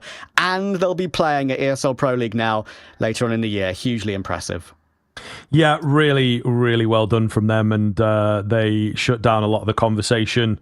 And, hopefully they can translate this into some international results now. As you have just highlighted, they're going to have plenty of opportunities to do so, but they come away with a crown, and they will certainly be looking to, compete on that world stage. Call Me Sue, I think this edition has been pivotal to what has happened here, may well be bringing some of the Western NA philosophy across that's really helped them. I think from like a mental perspective and a checking yourself perspective, they do seem to have that. TYLOO have got the talent, they've got the ability, but there are a few moments where, for me, the only word to describe it from UK sport would be head loss, and I think we all know what that is, right? Just peaking a bit too early, running through a smoke when it's not needed. And Lynn Vision, they might have the odd player that does that, but it seems to get quashed quite quickly. It's like, we can't be doing that. That's why we lost this round, et cetera, et cetera. But yeah, really, really great. And I'm happy to see sort of Starry fitting in a bit better. Obviously, the past 12 months for him been sort of weird. He was over in TYLOO, didn't last there very long. Lynn Vision welcomed him back. And it does seem like things are really nicely coming together. And look, might be stretching it a bit far, but the Mongols obviously not at their peak of form. So you never know. If these next few months are good for Lynn Vision, they might really change the game when it comes to Asia and, of course, Chinese Counter-Strike, which has never quite broken that ceiling in the same way that Mongolian Counter-Strike did a couple of years ago. Yeah, absolutely right. I mean, listen, both these two teams will be playing at the major. That is probably one of their biggest goals, of course, over the calendar year. They will both get stickers for their orgs once again, which is a huge boon for both of them. But definitely there's a bit of a gap when it comes to like this particular matchup between the two, right? Lynn Vision are the better of the two. TYLOO are not there yet in these qualifiers. Bit of a back and forth rivalry between these two. It's always the El Clasico of Chinese Counter-Strike. I'm sure we'll see a lot more of it as we see the calendar year play out. But that's going to be it for us for now. Thanks so much for all the fun and games in chat, and we'll see you very soon for more coverage in more regions, of course, for ESL Challenger League as we try to complete our roster for ESL Pro League. See you guys soon.